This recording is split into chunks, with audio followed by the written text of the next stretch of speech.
Good evening. I will now call in order the July 24, 2025 Board of Education meeting. We acknowledge the traditional, ancestral, unceded territory of Chumash Tangwa, Fernando Tatwa, and the First Nation on which we are learning, educating, and living. Can our former mayor, Ms. Marsha Ramos, please lead us in the Pledge of Allegiance?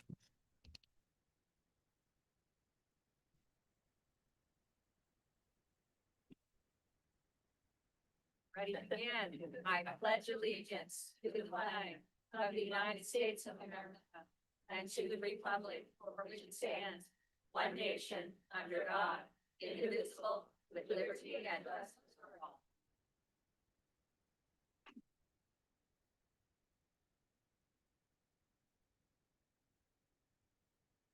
Thank you, Honorable. It's always a pleasure to see you.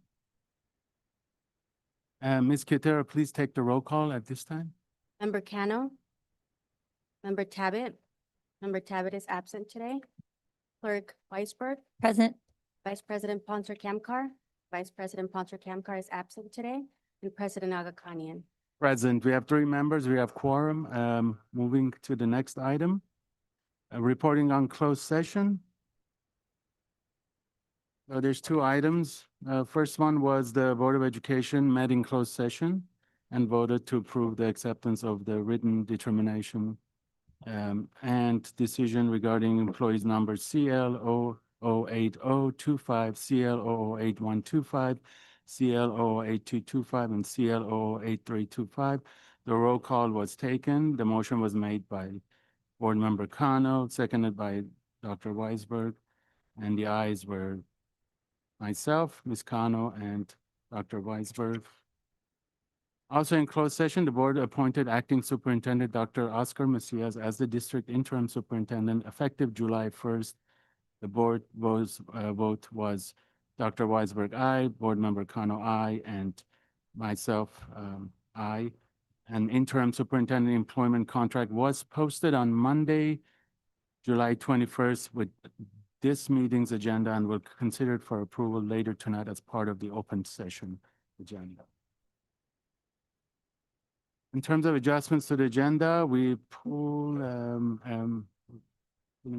Go ahead, Dr. Weisberg. I know you have some items to pull. I'd like to pull 11J until Ms. Ponser Kamkar is back with us since it's the reassignment of board committees. Yeah. Feels like a better conversation when we're a full board. I do agree with you. Thank you. Ms. Cano, anything? So we have 11J, 11G, and items 12T that were pulled from the agenda. Dr. Agakanian? Yes. If I may. We also want to move 12H into new and unfinished business. That was an error on our part. So 12H to be moved to new and unfinished business, please. All right, so again, we're pulling 11J, 11G, and 12T and moving 12H to new and unfinished business. Is that correct? Yes, sir. Thank you. Any items for future agenda? I would like to see something as quickly as we can, just to report back on how the unlawful impoundment of funds by the current administration, how that's going to affect us. We know in general, it's about $625,000 from Title 1, 2, 3, 4 in different capacities, and then also adult school. So it would be great to know. I know we don't have any concrete yet because it's just impounded, but it'd be good to know what we're going to lose. I know we already are losing something tonight off of the agenda because of it. So would love to just have a conversation as soon as we can. I know Dr. Abdul Hamid has already started to work on this as well. Yeah, and if I may just interject, the reason why 11G is being pulled, 12G, adult school, and that item that was going to be presented was exactly because of the federal funds being impounded. We have estimated in talking to our director, Mr. Noguera, that that's roughly about $600,000 that we are not going to see possibly in the near time. So that's why the item's being pulled. Thank you. Anything else? All right. We're at item 8 now, reports from the board and staff. Starting with 8A, Burbank Teachers Association. Do we have Sarah Schwartz here? I don't see any of the representatives, right?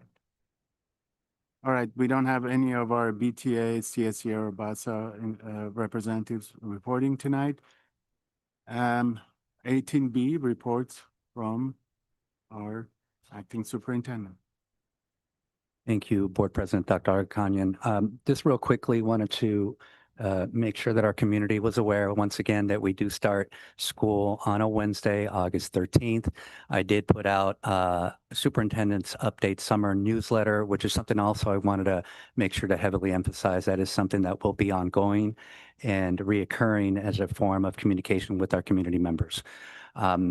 Next board meeting, I do want to kind of tease a little bit that we will have a formal presentation to update our summer bond measure projects with the roofing and other particular matters like that. And in addition, we have delayed administrative announcements. So we are going to take the time at our next board meeting, August 7th, to share that with the community. Thank you. Thank you, Dr. Macias. Next, we're going to request to address the board. Any individual or group representative present this evening may address the Board of Education on any agenda item or any subject within the jurisdiction of the school board by completing a white request card and turning into Ms. Quietero. Speakers are requested to state their name prior to speaking to the board. Not more than 5 minutes may be allotted to each speaker except by unanimous consent of the Board of Education. The superintendent may refer, or acting superintendent may refer the matter to the proper department for review. Do we have anyone online at this point? Nothing. All right. So we're going to the public communications and comment. Joel Schlossman.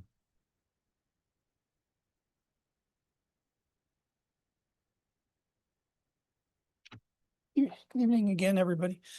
I wanted to say about, there's an item on your agenda, and forgive me if you changed it and I didn't hear you correctly, but it had to do with you leasing a car for the FACTS program. And I want you folks to be sure and get it right, because the car you were talking about holds 5 people. And if you have a teacher and some students and perhaps the student's aide, I'm wondering if this capacity of this vehicle will be enough to get the job done. I absolutely support you doing this, but let's not confuse that. This district has spent in the neighborhood of $1 million, probably a little bit more, on DEI.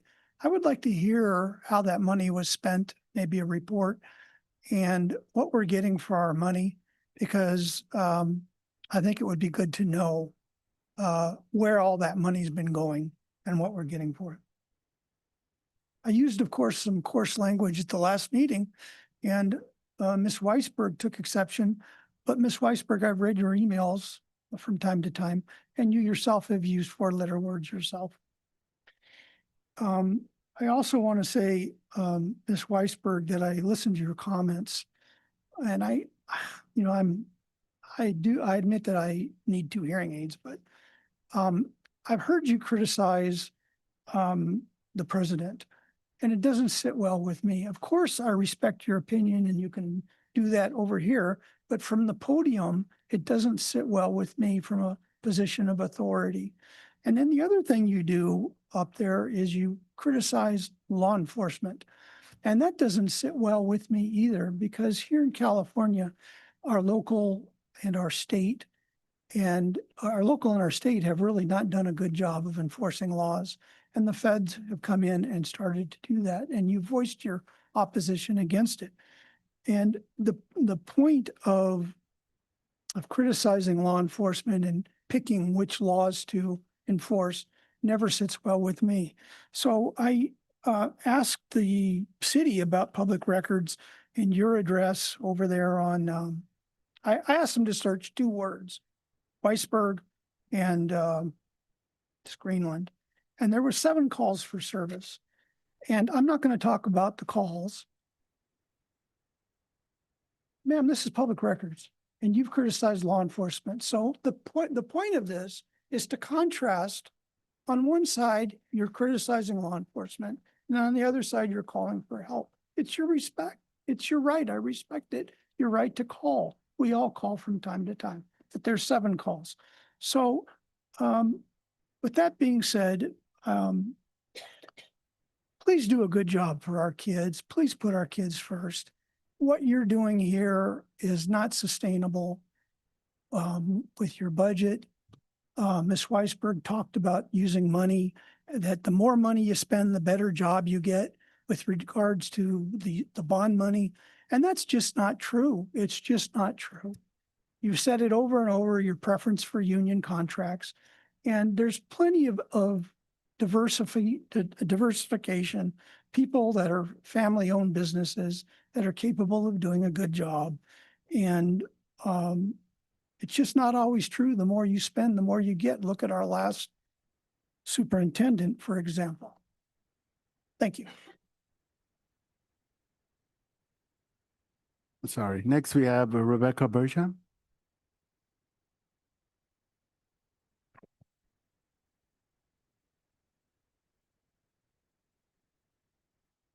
Good evening, everyone. My name is Rebecca Bertram, and I speak tonight as a concerned community member, property owner, taxpayer, and someone who cares deeply about integrity and fiscal responsibility. I am also a proud CSEA union member. On September 5th, 2024, this board unanimously approved an agreement to hire a company then known as Clerical Specialized, now called Specialized Support Services, to provide temporary administrative support due to staffing shortages.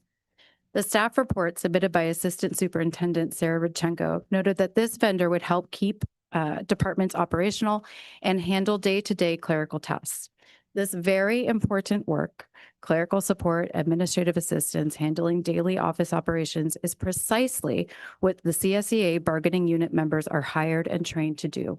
Yet at no point did the administration or the Board of Education disclose or discuss whether this agreement violated Article 7 of the collective bargaining agreement between BUSD and CSEA. I'm going to read part of that out loud. The district shall not contract out work which has been customarily and routinely performed by bargaining unit members. Contracting out shall not occur except where agreed between the parties. It further requires written notice to CSEA at least 10 days in advance of any intent to contract out bargaining unit work, unless there is a genuine emergency that threatens operations or safety. In this case, no notice was provided to CSEA leadership as required. The production of minutes was not a new district function, and the services contracted for were able to be performed satisfactorily by district employees, as they had been for decades prior, and no emergency was declared, as also required under Board Policy 3312. CSEA union members report that no effort was made to offer this work to existing staff. They would have welcomed the opportunity for additional hours or assignments. Competent and experienced employees could have done the same work for half of the $93,000 that Specialized Support Services received between December 2024 and May 2025. The services performed do not represent $93,000 worth of work. The board's approval of Specialized Support Services contract was also a violation of California Ed Code Section 45103.1. The proposed contract did not result in a cost savings to the district, and in fact, it was a total loss of $93,000. If the Ed Code required comparison costs had been done and presented, it would have been clear that the $90,000 contract was far greater than the expense of salary and benefits for a CSEA union staff member to perform the same duties. I'm going to examine that a little bit further. The company was newly created in December 2024 under a different name, Specialized Support Services, LLC, registered to Charlene Tabbitt, a sitting board member, at her personal residence. The LLC lists no prior employment history, no record of prior experience, and no competitive bidding was conducted. The invoices and payments came under a company name that did not match the approved vendor. The only service assigned was the preparation of delinquent board meeting minutes, which were never submitted. The work produced did not fulfill the terms of the contract. There was no staff supervision or oversight of the contractor. Despite this, payment was made. Then on June 5th, 2025, the issue resurfaced when item 14.x appeared on the board agenda to renew the contract, again using the incorrect and now legally non-existent company name, Clerical Specialized. The agenda link was mysteriously disabled and the item was quietly pulled before the meeting, but the damage had already been done. This was the same mistake repeated 7 months later. I have a few questions that I would love to have asked and love to have answered tonight. Why was a vendor with no track record created by a sitting board member selected without staff or board scrutiny? Why were BUSD board policy, ed code, and collective bargaining agreements violated? Why were CSEA union members not offered this work first? Why did the administration fail to vet this vendor? And why was the board comfortable approving this contract without asking these critical questions? Lastly, why have you, as trustees of the Burbank Unified School District, failed to see the numerous red flags associated with many issues that are coming to light? At this point, it is clear to me that as trustees, you are no longer qualified to serve the staff, students, families, and community of BUSD. Thank you. Thank you. Linda Walmsley?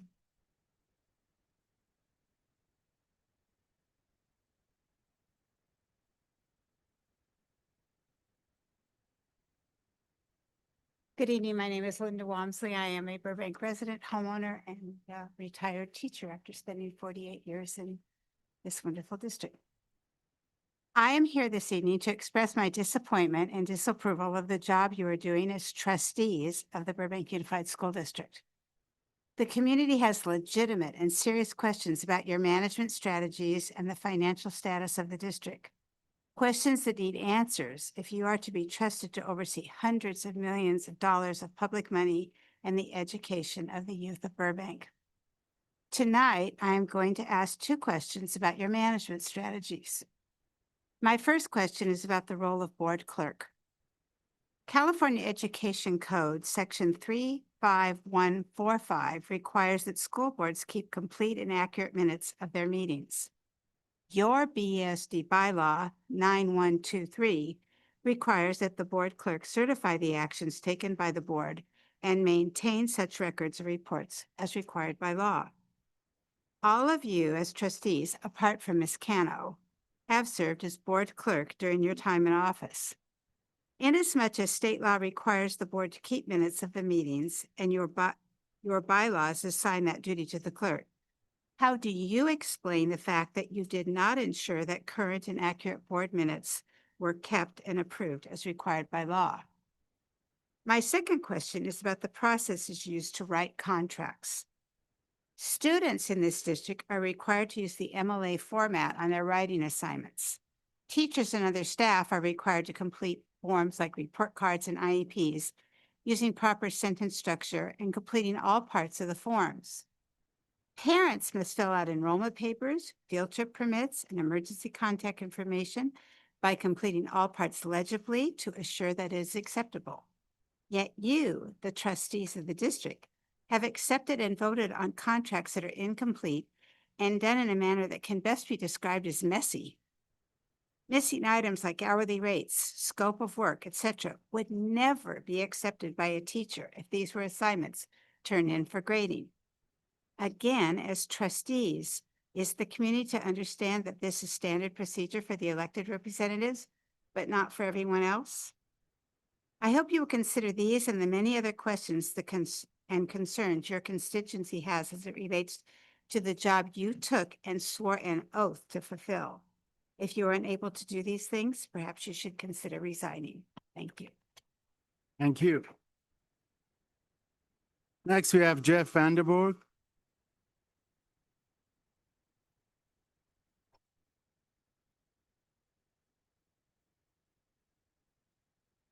Good evening, school board trustees. My name is Jeff Vanderboord.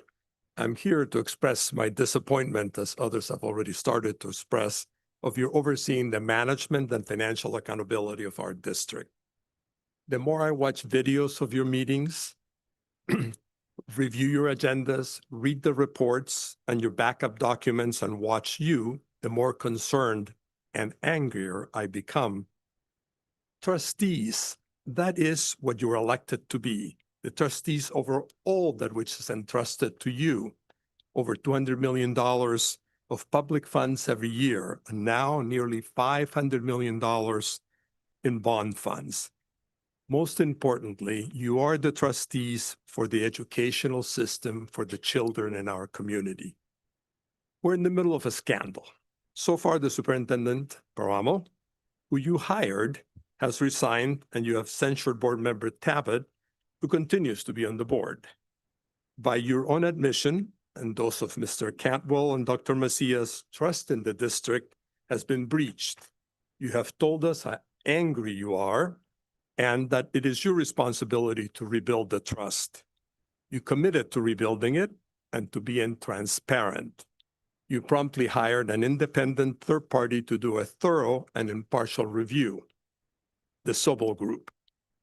During the last board meeting, Trustee Weisberg, you told us the Sobel report will be released to the public and it won't be redacted. Moments later, Trustee Ponser Kamkar said the Sobel report will be released with a few redactions as possible.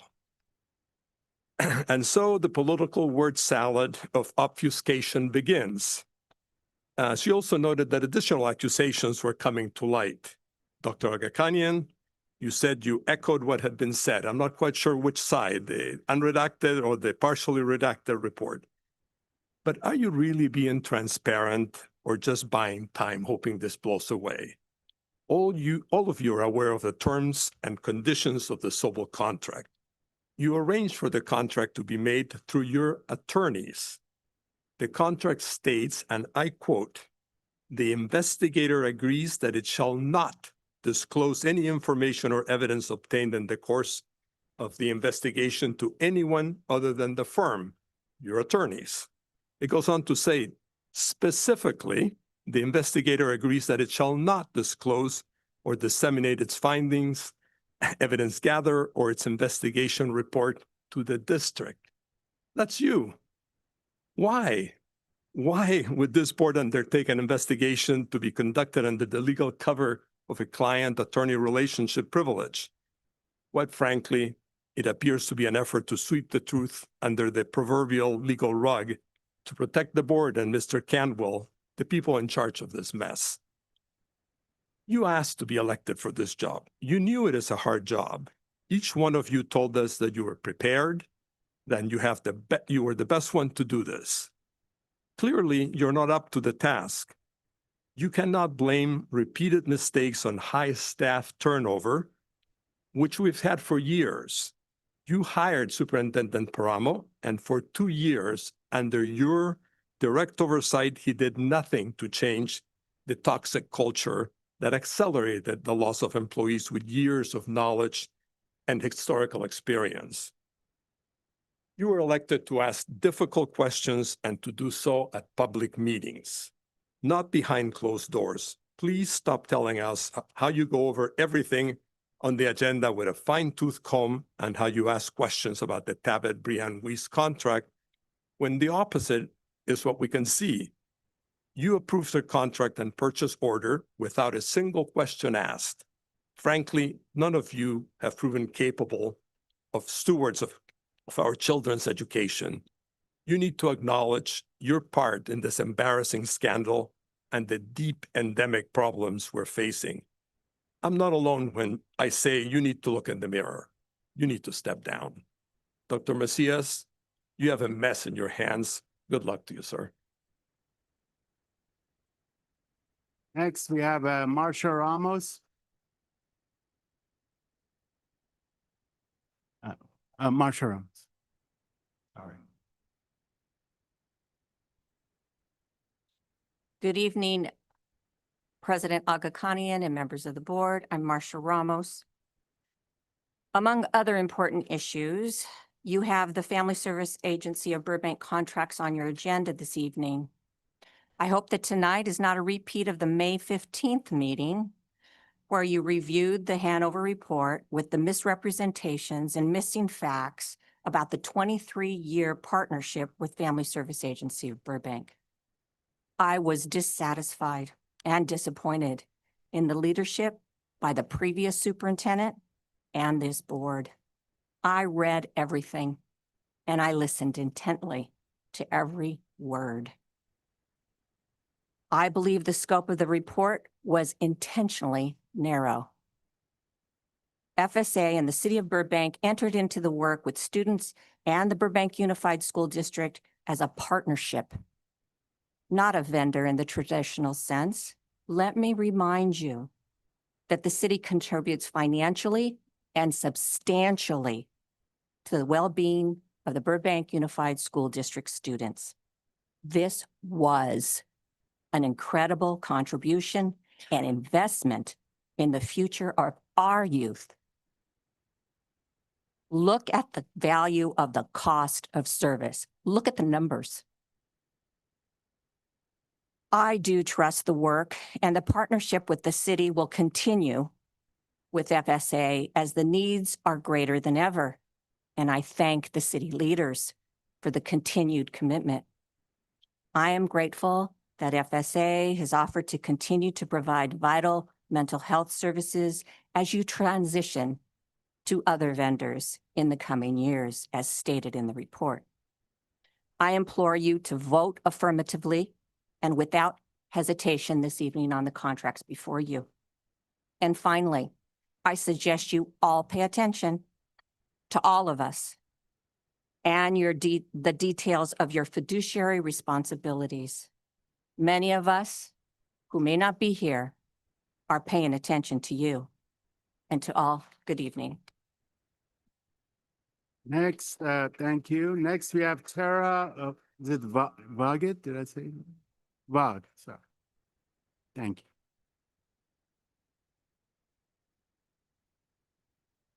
It's law, like law. You'll remember one of these days. It's all good. Hi there, Tara Waugh here. I live in Burbank. I'm a homeowner here. I have a school-aged child. I'm a business owner. I wear a lot of hats. I am also among the many people who continue to be outraged at the behavior professionally of board member Charlene Tabbitt. Outraged at the nature of the allegations lobbied against her, outraged at her lack of response to them, and outraged at her absence here at these board meetings, which are arguably the heart of her job here as an elected public official.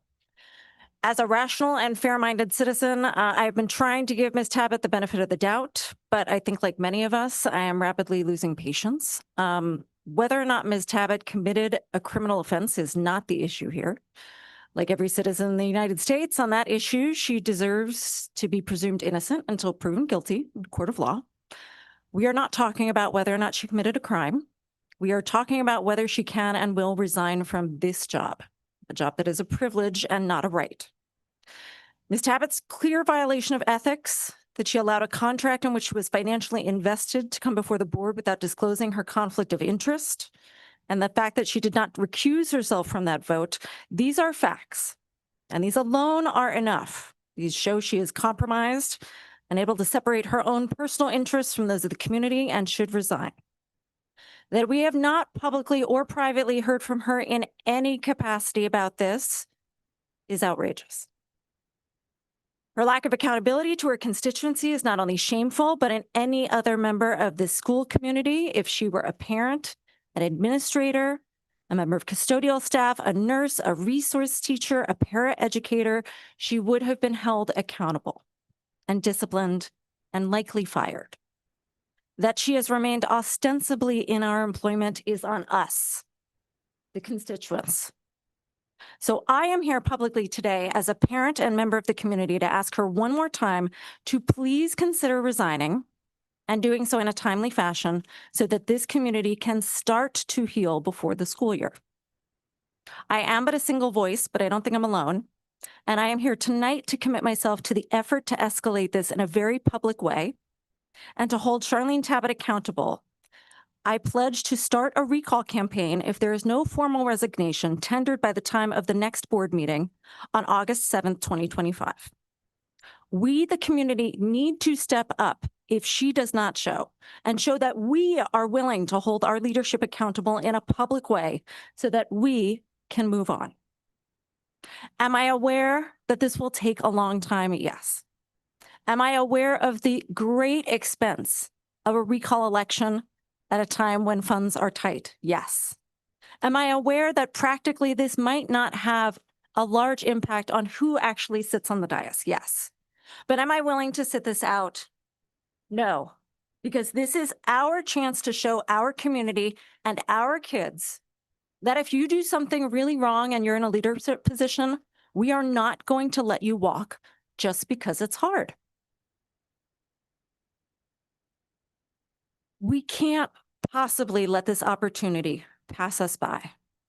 Just because something is hard, because it is resource intensive, does not mean we shouldn't do it. If we let the children in this district see that, then we are sending clearly the opposite message, that the only things that are valuable to do are things that are cheap and easy. I, for one, will not idly sit by and let that be the message my child gets from this. We can do hard things, and we will. And I think we will be united in doing them. This district can and will get united behind doing the right thing, but it has to come from us. So I would first like to ask one last time for Charlene Tabbitt to do the hard thing, the right thing, and spare us all a lot of hardship, a lot of pain, and a great deal of expense and energy. And please resign from this Board of Education. Thank you. Thank you. We have Anita Shackman.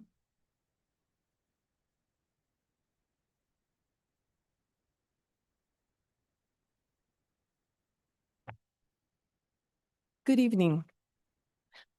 I'm Anita Shackman, and as a longtime resident and taxpayer, I must express my deep disappointment and frankly my outrage at the board's approval under the December 12th, 2024 purchase order report to pay Brianne Weiss for secretarial work previously approved by this board in September of 2024 under a different name, Clerical Specialized. The name changed again in early December to Specialized Support Services. The more I examine the facts, the more I am struck not only by the gross negligence, but by the utter disregard for ethical standards, transparency, and basic competence.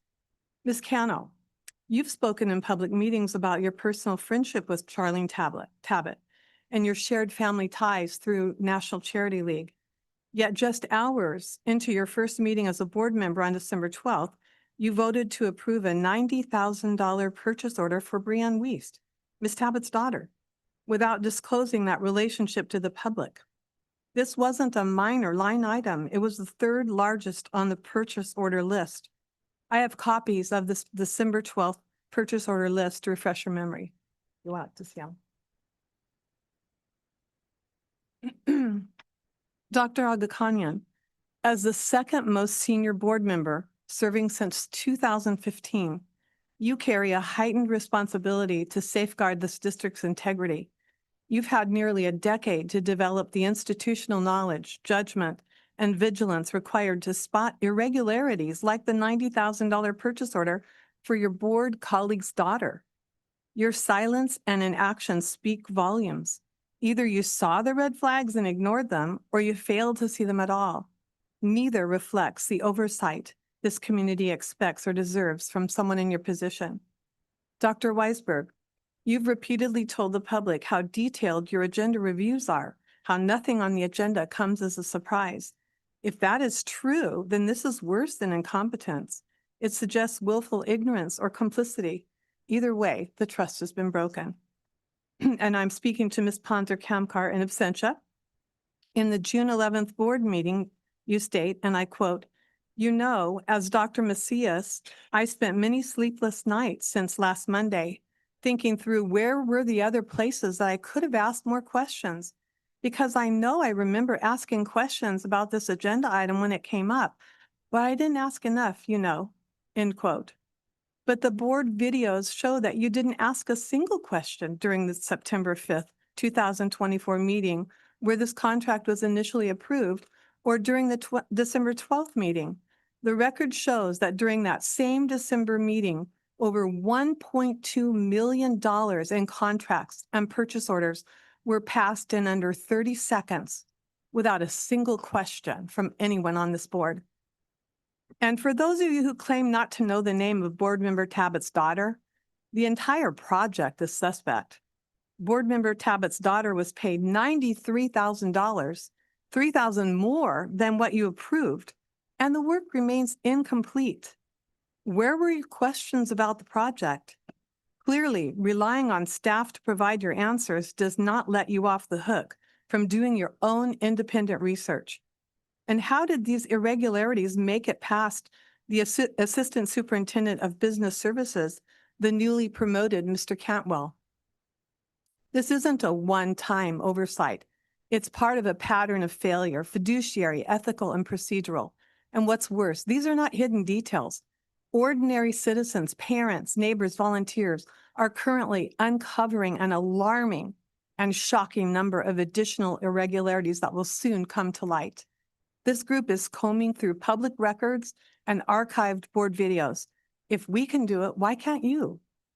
The Board of Education is entrusted with duties, including to hire and evaluate the superintendent, to set policy and direction, and to protect the district's financial integrity. You have failed on all three, but none more egregiously than your fiduciary responsibility. These failures aren't just embarrassing. They are harming real students, real staff, and real families. If this is the best oversight the board can offer, then perhaps the only honorable action remaining is resignation. Thank you. Thank you. Next, we have Alexandra Helfrich, and that's the last card.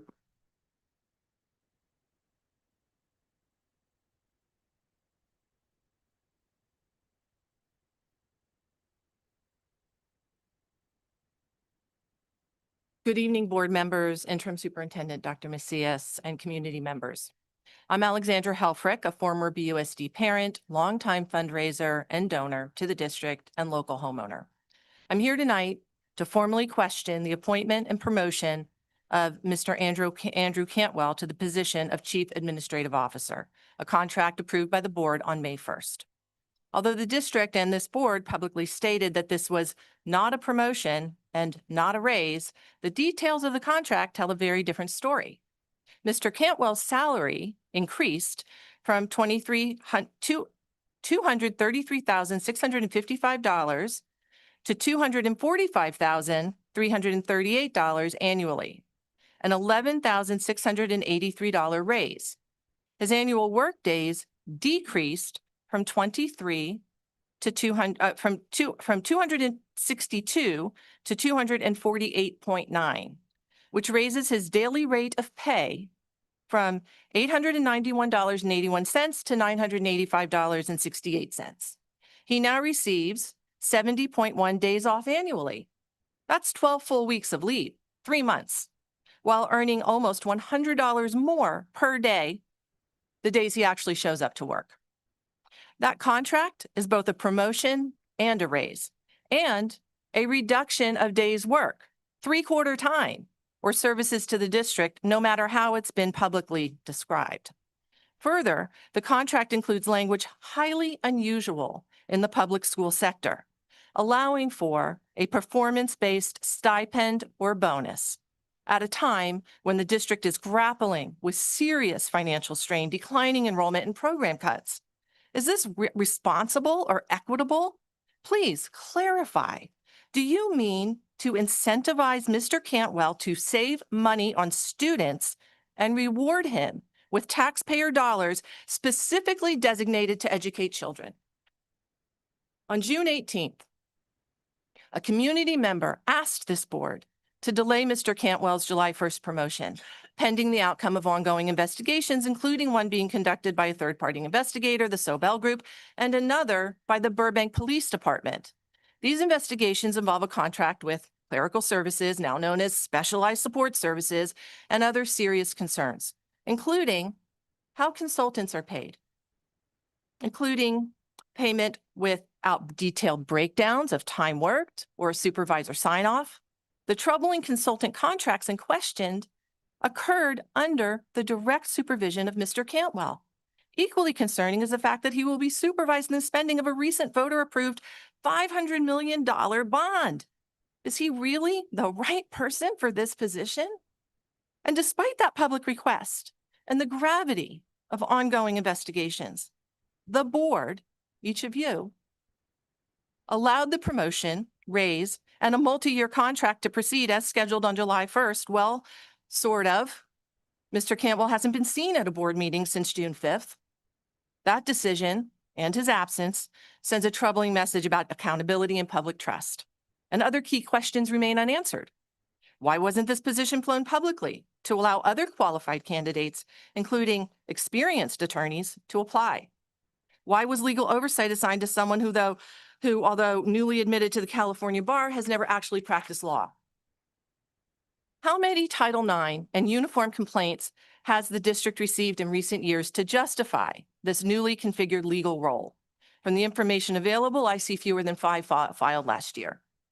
And why create this position specifically around Mr. Cantwell when his previous oversight included an $11 million accounting error and incomplete implementation of recommendations by the February 2024 FCMAT report? Why approve new authority and compensation for someone whose management of consultant contracts, personnel issues, and legal risk pose questions to the community? The community is not only concerned about the promotion, but about process. This appointment appears to have been tailored to a single individual, bypassing open competition and occurring despite known controversy and active investigations. I come to you with serious concerns. Due to this poor decision and many others that will come to light over the coming days and weeks, many in the community are questioning your ability to serve as trustees of the Burbank Unified School District. Thank you. Thank you. Acting Superintendent Oscar, Dr. Oscar. Thank you, Dr. Agakanian. Just real quickly, I do want to thank all our members of the community who have chosen to come and be present to speak and engage with us. All I really can say right now, want to say, because I am a person that will process, is keep coming, keep talking. I appreciate that and welcome that. You have expressed some detailed concerns that, as you stated, we have an investigation going on. We have to allow that process to take place. And that's where I'll leave my comments tonight. So again, thank you for engaging with us as a community. Thank you. Clerk Wise, Dr. White. Hi, I wanted to just start off really quickly to thank Andrew Ling in IT. He was able to transfer our meetings in when we meet here in the district office so that we're back on the Burbank, the BUSD YouTube channel, which allows people to instantly translate the meetings. So he did that really quickly for us. For those of you that have looked at the board calendar, we're here quite a bit this year. And so I'm just really thankful to him for allowing accessibility to happen for anybody at home who can't participate in person or who needs it to be translated in a different language. So I just wanted to take a minute to thank him. Yeah, of course. Sorry, I did forget something. For those of you in the community who noticed that the agenda was released a little bit later than usual, we had some serious internal problems with the system. It's called Granicus. So I wanted to make sure the community knew that that was the reason why there was a delay in the agenda being released. So thank you. Thank you, Dr. Mansur. I'm not going to talk about the car because we're going to talk about it on when it comes up on the agenda. And that's actually Mr. Schlossman, a question that I had as well in regards to a singular car being a solution. So look forward to that. Also, in regards to your question about DEI, something that I asked last year, similar to your question, is I want to see annual reports from our DEI teacher leaders to talk to us about goals met, moving forward. So I share your concern. That will be reported back. I also wanted to clarify, because there are obviously people who aren't here who are watching, that my criticism was over immigration enforcement and not police. I will continue to criticize, this is my right as an American citizen, when I see the law being used and abused to target both citizens and non-citizens alike. I don't think our Burbank police would find that an attack on them in any way, nor have I ever made an attack against BPD. your comment about unions costing more, Burbank already pays prevailing wage, which is amazing. We're really lucky that we have a city that cares about paying its workers. So we're not paying more by using union labor. We're making sure that the quality of work is really high. We're making sure that people get paid, that they're treated fairly and equitably, and that we don't have to redo work. Like I said at the last meeting, one of the things that we noticed from previous bond projects is that some of the work had to be completely redone. I don't want us to have to spend money on the same thing more than once. And I will say that union labor does better work. So it doesn't cost us more, but I think it also adheres to our mission and values as a district. So I just wanted to share that with the community, that I'm certainly not interested in spending more money. I'm interested in spending money the right way. But I appreciate you bringing that concern up. Ms. Burcham, thank you for your comments. I also want to say again, I've said this before. Where are you? I don't know. I can't see. There you are. I really want to thank your union president, Laura Bauman, for really helping highlight this issue and bringing it to our attention. So I wanted to share a couple of things with you. I want to share the questions I asked Dr. Paramo when I saw this originally on the agenda. Here are the questions I asked. I asked him what this was for, because it was very vague. And the explanation I received was that we were about 3 years behind compliance in transcribing our board meeting minutes. That's not the job. That's not what clerk does that's not what clerk does on the board. We have an amazing human here, Ms. Q, who takes minutes, but we all know you have to go back and double check. So somebody sits with headphones, watches the whole meeting, transcribes, and makes sure things are copacetic. So I asked him, why? He said, we're 3 years behind. We need to get this done. And here's the true answer to this question. I said, why are we not using a current Burbank employee? And the answer I was given is, we asked all the Burbank employees that we thought could do this, and nobody wanted to do it. And I said, that really? And he said, really, it takes so much time. It takes so much energy. There isn't anybody in district who can do it. Okay, why is it this much money? Well, this is a not to be exceeded amount. Okay, so I walked away from my meeting with somebody I had no reason not to trust, that we had checked with Burbank employees. Something you hear me ask ad nauseum in meetings is why we contract out so much. It's a huge focus for me. I had an explanation as to why we had to do it and why we had to do it now, and I had an explanation as to why we weren't using district staff. Does that make everybody feel better? No. Does it make me feel better? No. But when you choose to bring somebody on, at some point, when you have a leader, you have to choose to trust them or not trust them. And look, I understand that it's really easy on Facebook and sitting there to talk to us as if we were being lazy or stupid or ignorant. This job, for me, is a 50 to 60 hour a week job. I get paid $450 after taxes. I also work a full-time job as a middle school teacher. And I do it because I love students, I love education, and I've dedicated my life to it. So this constant barrage of attacks that we were willfully ignoring how our money was being spent is based on what? Conjecture, assumption?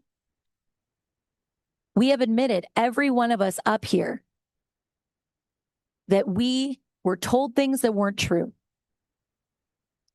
The first contract did not have Brianne Wiest. And I know, I don't remember who said it, that, Ms. Shackman, who, up until this evening, I thought we'd had a really respectful back and forth. I didn't know Char's children's names.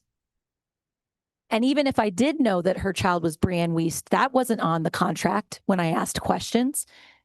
If there had been a name that was in any way related to Miss Tabbitt, there would have been no way I would have approved a contract, period. And I'm pretty sure I can speak for the rest of the board when I say nobody up here would have either.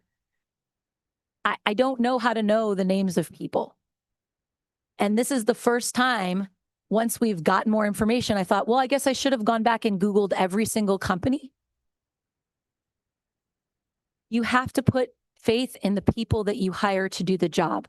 And sometimes you're wrong. And every day I am learning more and more how wrong I was.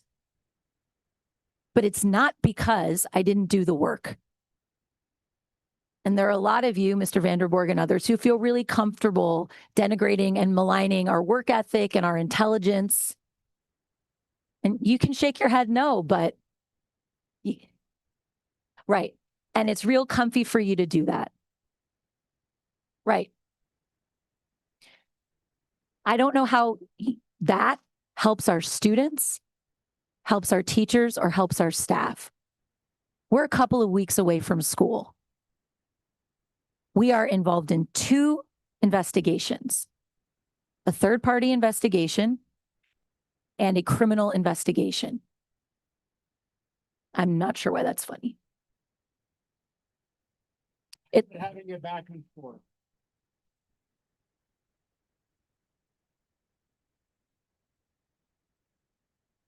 Ms. Bertram, I wanted to answer a couple more of your questions. So your question about why was a vendor with no track record and the BUSD board policies violated.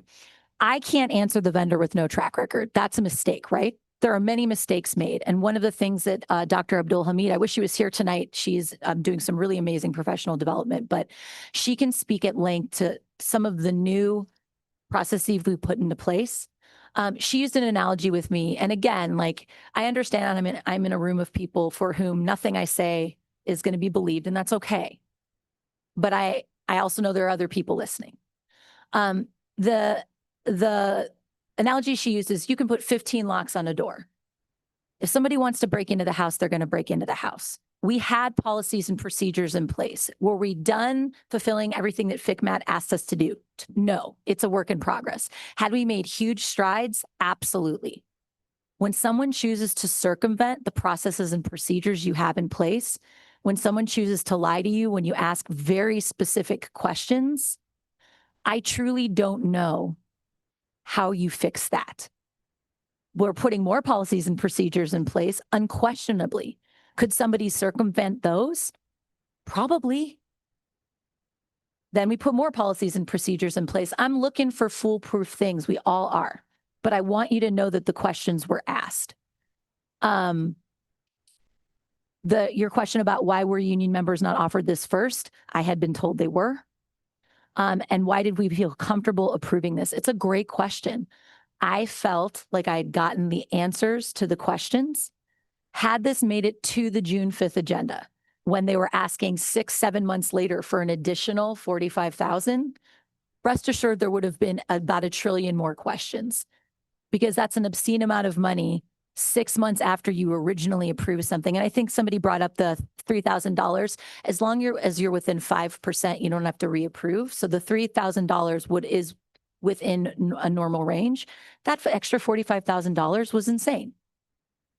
So the reason people often, and I know people said, don't say this, but it's true. And the reason why this job can be a 50 to 60 hour a week job is I do ask an enormous amount of questions. The same way I asked those questions to Dr. Parama before the agenda was passed, the same way somebody talked about us approving about $1 million in 30 seconds. The consent agenda is a consent agenda, but it doesn't mean we're not talking about it. And I could ask all my questions in open session. I'm defaulting to that now with our purchase record. I've decided to ask all the questions I would normally run through back behind the scenes. I'm going to ask them all now from the dais. That's a really important lesson for me to learn. I said this the last board meeting, is that we often make assumptions that people know about the work that's going on behind the scenes. I'm happy to share it up here. That's a great lesson for me, that I need to be more vocal here and ask fewer questions one-on-one when I have my meetings with assistant superintendents or directors. That's a really important lesson. I'm glad that is something that I can actively work on. But again, Ms. Bertram, this doesn't fix it, right? Me being able to say, well, I asked the questions, but so what? The contract still got approved.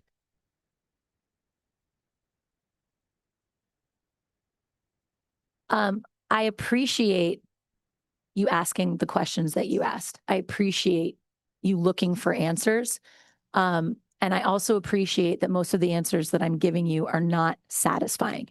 But there's not much I can tell you that is, other than to say that my goal was in asking those questions to prioritize current employees and was to better understand why we were spending that money, because it's a lot of money.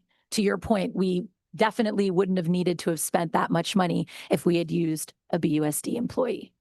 There are a lot of lessons learned. I hope you will continue to ask questions. If you want to reach out to me, I mean, we've emailed before. Happy to give you my cell phone and talk as well. There are a lot of people, I've had large parent meetings, lots of conversations with people about this before. The single most important thing is the work we're doing in our classrooms. And one of the hardest things is that we haven't been able to really focus on that because people are bringing forward very real, very valid concerns that need to be addressed. The only thing that I can do is continue to do my job to the best of my ability, be as transparent as I can be, ask as many questions as I can, ask for changes to the best of my ability, and when I'm able to, share more information when I get it. Like I said, if it brings people a sense of comfort to lash out, I also understand that. That's a very human response. But fundamentally, nobody up here on the dais is doing this for financial gain, for the fame and glory that comes with being a school board member, or for any reason other than a real authentic desire to help our district.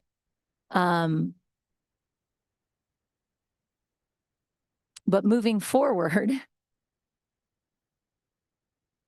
I'm going to put my focus really squarely on getting ready to go back to school. We have a couple of weeks and we have an enormous amount of work to do it in, and we have been left in the lurch by some really important people. And now everybody up here and behind the scenes is working quadruple overtime to get everything ready. So the last thing I want to say before I turn it over is I want to thank all of our employees, especially HR, fiscal, payroll, accounting, all of the people, business, who are working nonstop under really difficult position right now in really difficult conditions to get everybody ready to go back to school. I'm deeply appreciative to them, and I continue to be truly sorry for putting them in this position, and will do everything I can to continue to make it so that this doesn't happen again for them. Thank you, Dr. Weisberg. Board Member Khan.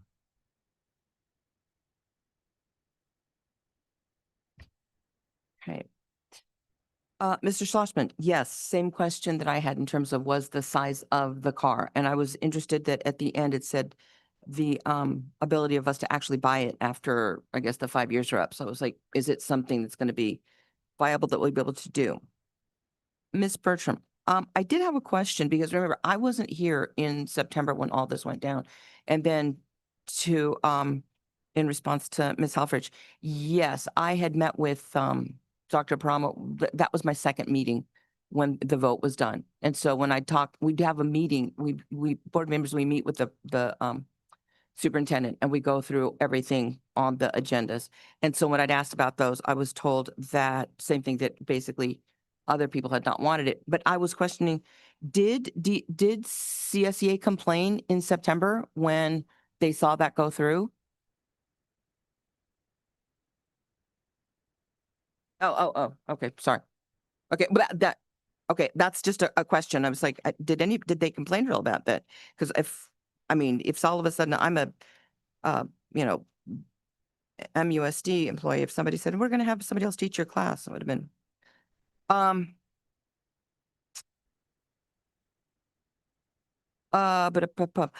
for everyone else, Ms. Walmsley, Mr. Vanderborg, Ms. Ramos, the issues in terms right now are the questions you're asking us, we are asking those exact same things. And as former people here, as a new person, I would love for you to keep contacting me, because there's things that I'm hearing now, people coming to me saying, oh, it's been going on for years. I was like, well, That's not okay right now. I mean, the more you can tell me, I am definitely, as I said, the new kid on the block, but really in terms of knowing what things people have said well, it was always done this, it's the BUSD way. There isn't. There's got to be rhyme and reason, and it's got to be in writing. If it's not in writing, it's not happening.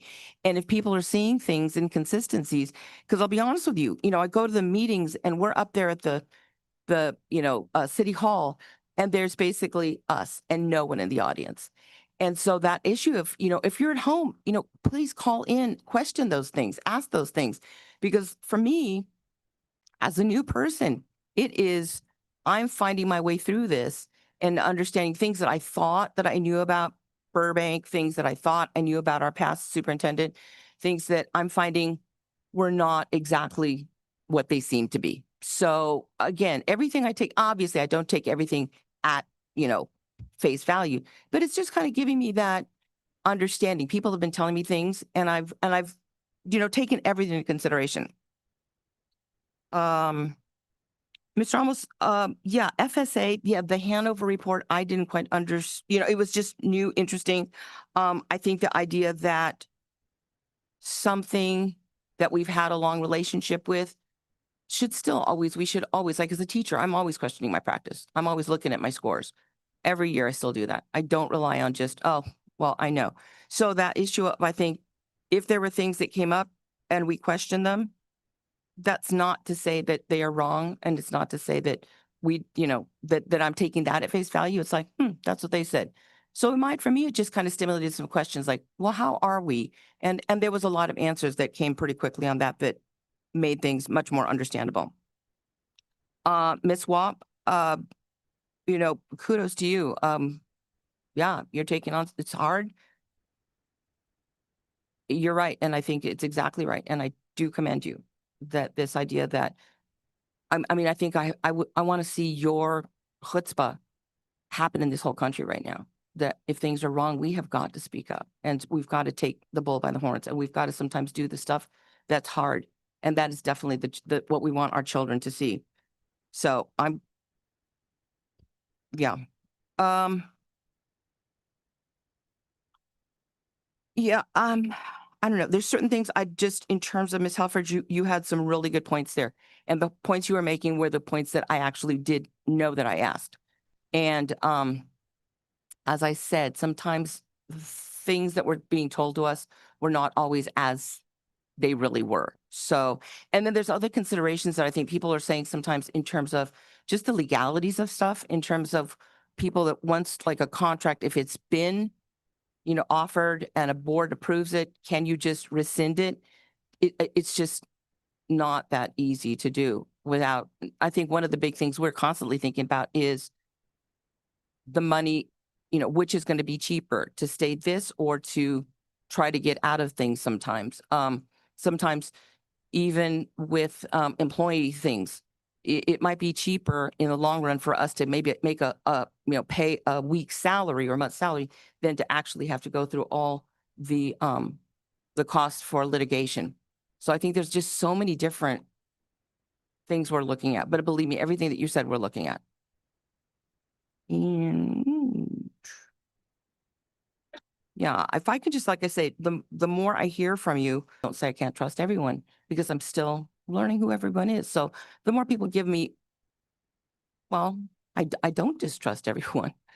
The more people can give me input, you are all the seasoned people. Most of you have been in city government before. This is my first elected spot. So anything that you're giving to me, believe me, is extremely helpful. So thank you. Thank you, Board Member Kano. So I do want to thank all of our speakers. I understand your concerns, your frustration. I said it from beginning. As a parent, our son's about to start his 8th grade in less than 3 weeks. I'm angry, I'm concerned. But I want to finish with this. I think when our founding fathers were talking about the Constitution and they were writing the Federalist Papers, they were talking about human nature. And by nature, we're greedy, we're envious, we lie. Unfortunately, the individual who was here did not tell us that this person was related, and I do agree with my colleague. We do go through these contracts, but again, we don't know what some people's names are. And we were lied to. And I would let the investigation take its course because we don't know, as the rest of you, what's going on. I have asked for Board Member Tabbitt's resignation. But as some of you said, we haven't heard from her and we haven't seen her. So I do appreciate you coming and bringing this material forward. But I think no amount of experience, and I say this as someone who some of you know, worked for the state legislature for many years for the Speaker's office, dealt with a lot of these issues. And, you know, I've seen a lot of scandals, both when I was in Glendale and Burbank. It is impossible not to put your trust in the people you work with, but at the same time, it's also impossible sometimes to figure out things when people lie. As far as I'm concerned, you know, individual lied to us, and it's unfortunate.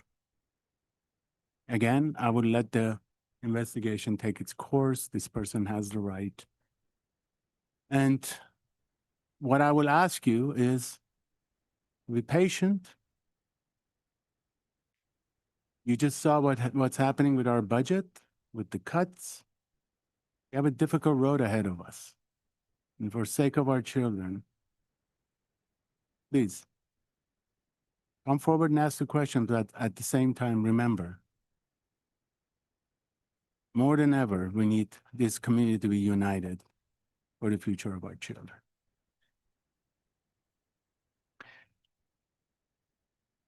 Eleven, new and unfinished business. 11A, ratification of agreement for claims administration services with Segwit Claims Management Services. Dr. Macias, who's going to be any? Go ahead. Sedgwick is our third-party group that handles our workers' compensation cases. And so they work with us, especially when we have employees that are litigated. Any questions from my colleagues regarding this? Dr. Weisberg, any questions? I did. Yes. This actually may be Mr. Cantwell question or a Dr. Abdul Hamid question. So Dr. Chanko, tell me if you can't. But I wanted to just get a sense of, so for people who don't know, what the JPA covers. So, and I know it's a really specialized, so perhaps it's something I can just table and ask Mr. Cantwell or Dr. Abdul Hamid, but I just think it's good for people to know what this particular insurance covers, what it doesn't cover. And so maybe we can just ask Dr. Abdul Hamid to share that with us when she is next. Yes? Okay. Yeah, because. So can I get a motion to table this item to the next meeting? Oh. Oh, I don't need to table. Oh, you don't want table? No, I'm okay. Okay. All right. Any other questions? Board Member Khan. All right. Can I get a motion and a second, please? So moved. A motion and a second. All in favor? Aye. Motion passes unanimously. Item 11B, ratification of agreement for professional services, human resources.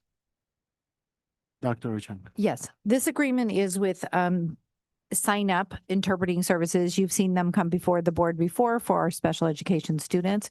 We also have employees that are deaf and hard of hearing. And so for our employees, we actually purposely use agency interpreters and not district employees, because as a DHH person, it's very important that the interpreter that they're working with is someone who represents them, because they're their voice sometimes, and they work closely together. So that is one reason why we do not use employees, because we need to be able to change them as needed for the particular person.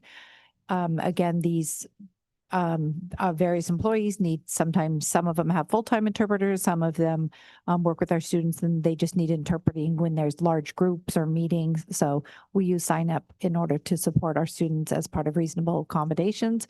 We are required to do this by FEHA, the federal, I get it right, the California Fair Employment Housing and the Americans with Disabilities. Thank you. Dr. Weisberg. Ms. Cano had her. Ms. Kano. Well, right now you said students. I thought this was just for employees.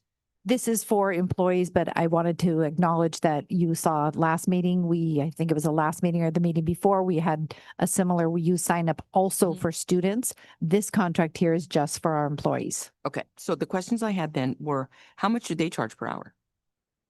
It's actually, I think, in the contract. Is it? Yeah, you just have to scroll down. Oh. you Yep. did. And then I guess my other question. Oh, yeah, no, it was. Never mind. I did see that. Yes. So that was my question then. I did see that. And my question was, we have like up to $200,000 when their standard business is like 115 per hour. So my question was like, how, do you know offhand how many students, how many employees are using the services and like about how many hours they're using? We have a couple, two, I think, employees that have full-time interpreters with them. So we do have a couple employees that have full-time interpreters all throughout the day. So that's, 6 to 8 hours a day if there's IEPs. We also have quite a variety of employees that might need them, like I said, for meetings, for groups, for IEPs, there's a variety of times. And so, it is an expense, but again, this is part of our obligation as employers that we need to make sure we comply with FEHA and ADA. I had a couple questions. Oh, keep going.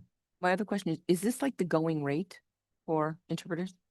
Yes, this is the going rate because we have I think we brought before the board or we will, other groups that we sometimes use just as backup. And so, yes, there's sort of one group. Sign Up is a pretty large group that we use, but there's other companies we also consult with. Okay. And we don't do bidding like on that type thing. No, there's only so many agencies that provide deaf and hard of hearing interpreters. And so we use pretty much all of them that are in our area. Dr. Weisberg. Well, thank you.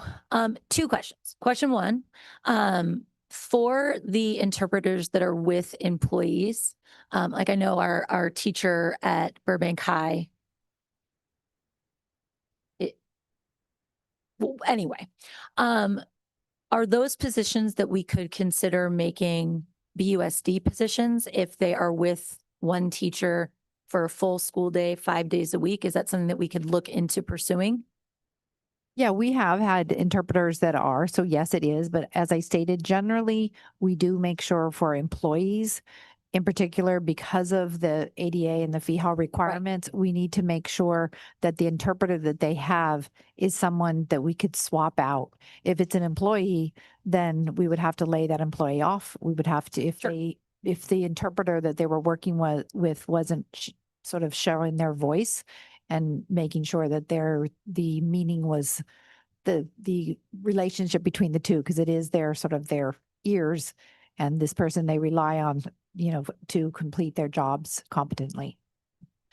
Could we get at the end of the year just a report back on how many people how many of our employees use this, and in what capacity? Be really helpful. Sure. Thank you. Yes. All right, can I get a motion in a second? please? There was a question that I'll just answer that Yes. she asked me on the side. Ms. Cano, she asked if we get invoices like at the end of the year. We actually get invoices every single month that we, and they're detailed about what the date was, if it was an IEP, if it was the standard all day long. So we know exactly what the interpreter was doing and who they were interpreting for and the name of the interpreter that's interpreting. So they're very detailed invoices that we receive on a monthly basis. Thank you for that clarification. Any other questions? All right, can I get a motion in a second, please? So moved. Have a motion in a second? All in favor? Aye. Aye. Motion passes unanimously. 11C, approval of agreement for professional services. Dr. Rochenko. This professional service agreement is for administrative law judges that we need regarding for the Office of Administrative Hearings. So most importantly, we would use this in a layoff situation. Sometimes we need administrative law judges if there is any kind of termination or employee misconduct, discipline. We might need to have an attorney. If we goes to they can have hearings when there are discipline cases or suspension. So we have this purchase order, basically this agreement, so that we're able to have administrative law judges throughout the year as needed. Any questions from my colleagues? Can I get a motion in a second? So moved. The motion second, all in favor? Aye. Aye. Motion passes unanimously. 11D, approval of memorandum of understanding between Burbank Unified School District and the LA County of Education for the beginning teacher interim program for the 2025-26. Dr. Rishenko. Okay, so this memorandum of understanding we have As amended, sorry. as amended. Okay, so we just amended the dates for everyone to know. There were just some dates that needed to be amended. So this we have this memorandum of understanding with Los Angeles County Office for our interns. So we have about 4 or 5 teachers. It varies at times. That's okay. So we have intern teachers that we have for some of our hard to fill, like our special education teachers. I'm happy to report that some of these teachers are part of a program that we are working with an outside organization where we're supporting and growing our own. So this is for some people that are CSEA members. They've been behavior interventionists or they've been classroom paras, and now they've furthered their education. They're becoming teachers in our classroom.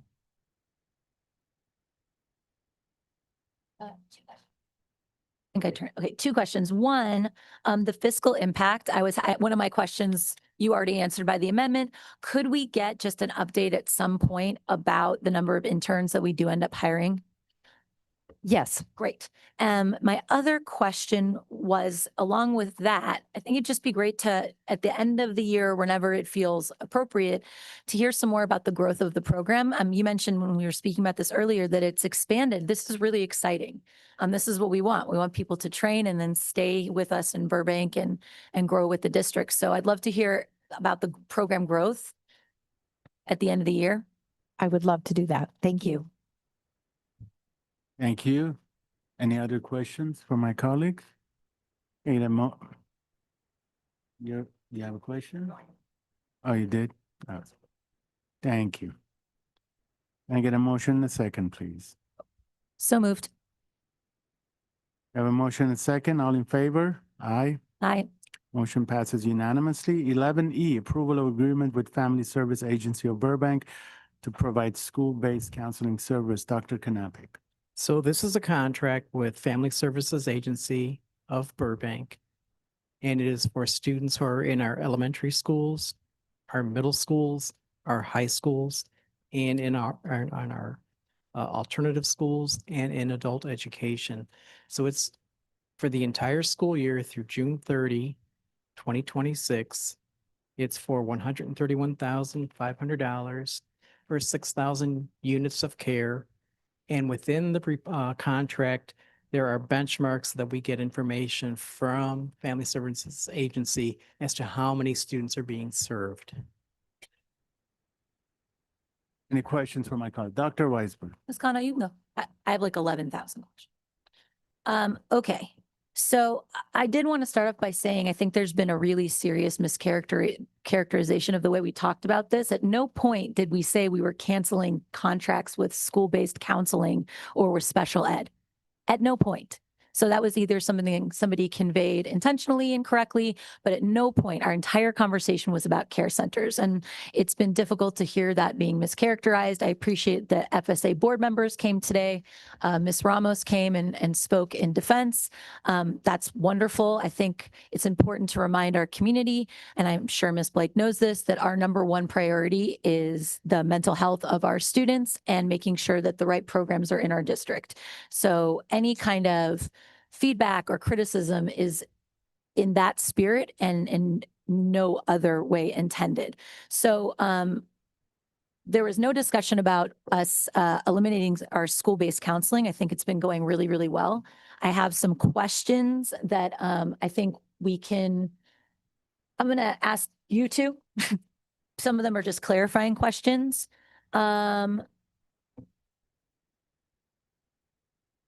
So as noted, a big thank you to the city. They do contribute like about $250,000, which is unbelievable. We certainly couldn't afford that ourselves. I would like to get some more information, perhaps from you, Dr. Knappich, about the collaborative referral status report with the district. So what's in that and who sees it? And what's in it and who sees it? So I just happen to have the annual report in front of me My goodness. that has the number of students that were supported Right. and counseled with through FSA services. And so within that report, we're talking about, 18,570 students across all of the contracts. So when I've looked at the reports that we've gotten, something that we asked for numerous years ago was a bit more detail. Mhm. And again, none of what we're asking for violates HIPAA or confidentiality, but asking for it broken down by grade and type of issue, not student name, not gender, not anything like that. I've yet to see that. And it's been multiple years. So I have it broken down by elementary school, middle school, and high school. Right. And then I also have within the report patterns that counselors are seeing in terms of the concerns that students are bringing forward. Okay. Okay. And I have it month by month, by the way. I'm just confused as to why I haven't seen that. Not sure. Because it's definitely something I've been asking for forever. I really want to make sure that the board is getting, and or you are getting, Dr. Macias is getting. I will admit to being confused what 6,000 units of care is. It doesn't seem to correlate to any of the numbers that I've seen. I don't know if that means 1 hour is 1 unit, 1 hour is 1 person. That is unclear to me, but fundamentally, I'm just trying to, I don't know that I have a clear understanding of how many students we're serving. And the data that I've been given has not clarified that for me. And I think it's really important for all of us to understand, because We can provide this information to you, and maybe it'll help to generate some questions too, so that you can go ahead and have some of your questions satisfied. yeah, And if not, then it's probably going to trigger maybe even more questions, which is Great. fine. We great. can look into it more. And if I may, and I'm sorry that Ms. Blake left, I want to make sure that as the hope to be official interim superintendent in a little bit, that I will bridge a communication gap that obviously has existed with FSA. That's on me as a superintendent. Happy to do that. More than willing to have a conversation with Ms. Blake and team to make sure that we have everything detailed out and answered. Great. So again, this is something that I am going to be holding myself accountable to it as a district. We're entering into these contracts. I hope that they are approved as well too, because we do care about our kids and the mental health. But my word out to the community, especially to the FSA world, that's on me to have those conversations. And what's nice also within people here attending this meeting is we have Dr. Harris, we have Ms. Flossie, and we have Ms. Markison, who are just most recently from their principalship, and they have had direct conversations Yeah. and services with FSA, as well as Ms. Nicholson too, out of special ed. Yeah. Across all 3 contracts for consideration tonight. Yeah, I'm really sorry that Ms. Blake walked out. I mean, we've had really constructive conversations. Ms. Ponser-Kamkar and I have met with her. I met with her and Dr. Paramo. In asking how many students we're serving, it's not questioning FSA. It's so that we can better understand how everybody is meeting the needs of our students. It's been really unfortunate that these questions have sort of been demonized.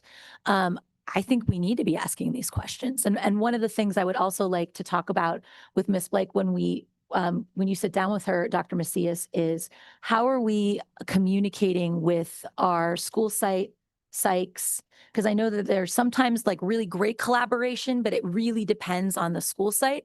So how can we make sure FSA is getting what they need from us and what we're getting from FSA? Miss Alford, I'm sorry, you think it's a bunch of bullshit. So it's not a back and forth. So no.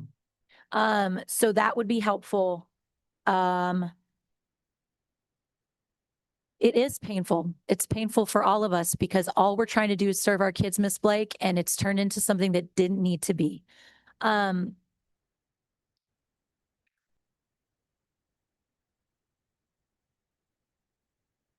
not having, we're not having this, I can't, okay. She's making comments. You don't have to. What would she's asking? Look, I understand. If you want civility and order, please. It is your contract. Have a seat. We're having a conversation. Let us finish it. She's asking questions. Have a seat, please. Can you please sit down and so we can have this conversation? It's questions. It's questions. So when there is a chance to sit down, and I'm happy to be there, happy not to be there. Again, just to reiterate, the questions I am asking are how we define unit of care, how we're able to see that. I know it's broken down that it's triannual for elementary. Hold on, I wrote this down. It's a different, I wrote it down, but it's a different amount for middle and high. If it feels appropriate for the board to see that, that would be great. I do think we need to have more specific information in the breakdown. It sounds like it's there in that report.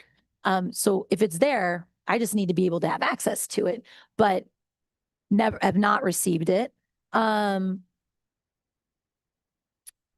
Figuring out a way that we can be, and again, this is a little amorphous, but I think very doable. And I saw you shaking your head. So like how at each of our school sites are our school sites collaborating with FSA and vice versa, so that there's a really strong relationship between the two, because that's how everything works. And I don't think that has to go in a contract. That's just like curious to know how we can do that. And school principals. Site admin.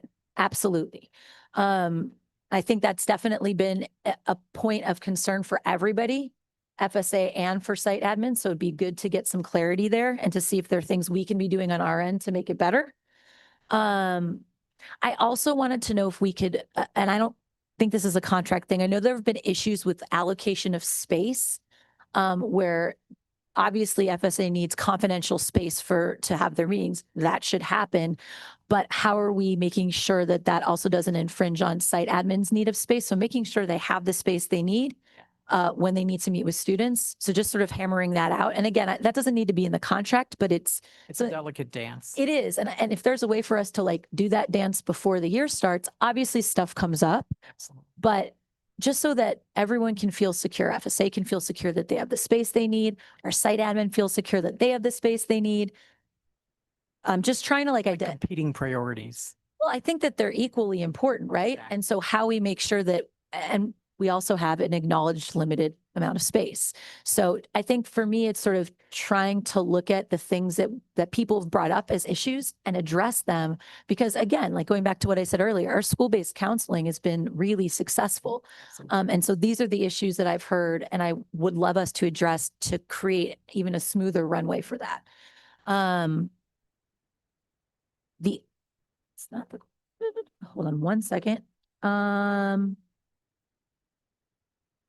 The only thing I had a question about in program impact, and this is in both of, or all three of the contracts, is there are sort of general things listed, but not measurable outcomes. And I don't know if that's something that we've talked about doing, because obviously the goal isn't like, we want to reduce the number of students, because that's a ridiculous goal.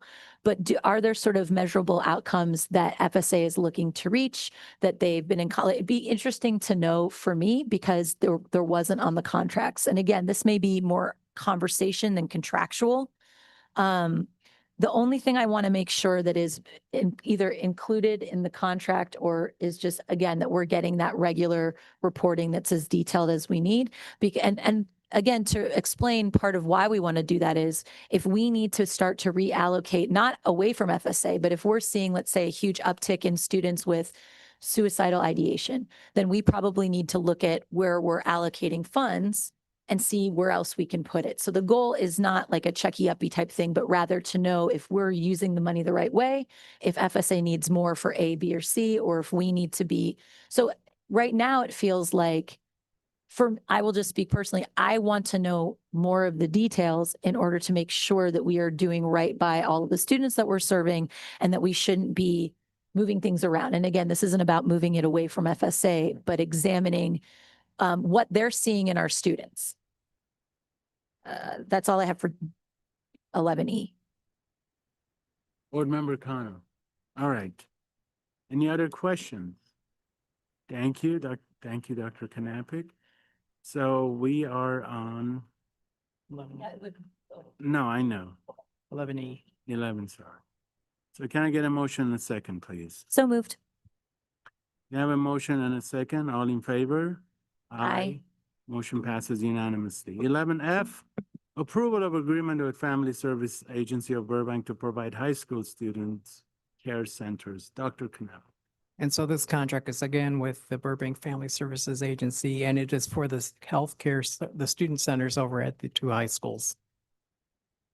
Dr. Weiss. My first big question is, Dr. Macias, I'm concerned about the funding in relationship to the money that is ostensibly being cut by the administration. So could you just talk a little bit about, is that imminent? Is it not? Does it impact FSA? Is there another place we can pull the money from? So originally, what's been used in the past is Title IV, which we know has been federally embargoed unjustly, as we've noted. For this year, we have adjusted in working with Dr. Abdelhamid. We have repurposed MA funds to cover that, which is more than plenty of funding available in that resource. If we do retain those federal funds, we'll just do a budget transfer to accommodate, go back to the Title IV has done before. That is a relief. So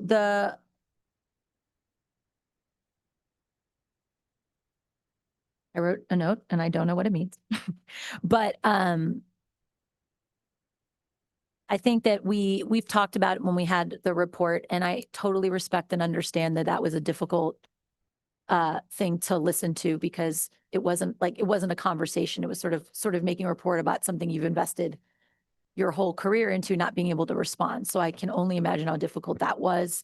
But again, want to reiterate that the reason for it is because we're trying to, make sure that the money that we're using is used in the best way possible to deepen the mental health services that we're providing our students. So yeah, so I think we should have the care centers this year. I've been really honest in saying, I think we need to do a community conversation with students, teachers, staff, site administration, families, to better understand if the care centers are meeting the needs of the students. None of us were around when the care centers were created, nobody up here. And I think it was very much a really positive conversation between then Trustee Burcham and Ms. Blake and some other really great people. But it doesn't, and I'll shoot you an email about this, but I think that we need to revisit and have a conversation and find out if what the care center offers is what our kiddos need. And the answer may be yes, in which case, awesome, let's keep going. And if it's no, the conversation becomes, okay, what do we think they need? Is this something that we can collaborate with FSA on, or is it something where we need to go elsewhere? So as far as I'm concerned, I just want us to have the conversation, because if it was had, it certainly hasn't been had recently, and it's really important.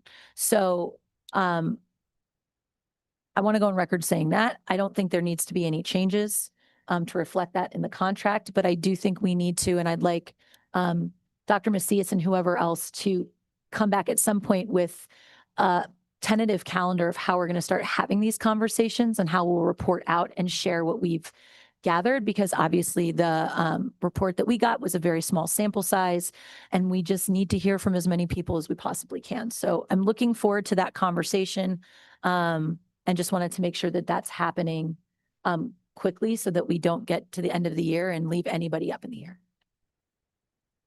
But I did not have any specific questions about this item. So I would make a comment. I think now with all these cuts looming and just the state of where we are as a nation, more than ever, we need services that you're providing and also in the mental health. More than ever. And it's unfortunate what our children are going through right now. And it's very difficult. Just watching the news in the first 2 hours in the morning. And kids do read this stuff. Our son comes and tells me about what he just saw. So I do want to thank everyone who's doing this. It's a difficult job. We appreciate what you're doing. Unfortunately, there are going to be some cuts coming our way. So again, as I said it earlier, more than ever, we need to be united for the sake of our children. Can I get a motion in a second on this? I just had one more quick thing. I'm sorry. Reporting again with the care centers. I don't know if you have a similar thing, Dr. Knappich, but it would also be really helpful. I know that we got something sent our way, but it was very general. And again, really looking for it to be broken down, grade. It helps us track trends. The same way that I've asked Dr. Anders for the report, which has been super helpful in regards to disciplinary issues. Very different subject matter, but still equally important to track trends. Absolutely. Thank you. Thank you, Dr. Weisberg. Any question? Can I get a motion in a second, please? So moved. We have a motion in a second. All in favor, say aye. Aye. Aye. Motion passes unanimously. 11G was pulled. 11H, ratification of extension of employment contract for assistant superintendent. Oh, before we get there. 12H? Yeah, 12H. Was it 12H? 12H. So 12H is going back, becoming, where is it on the consent? I don't have it in my laptop. You have it on? Yeah. You read it? Go ahead.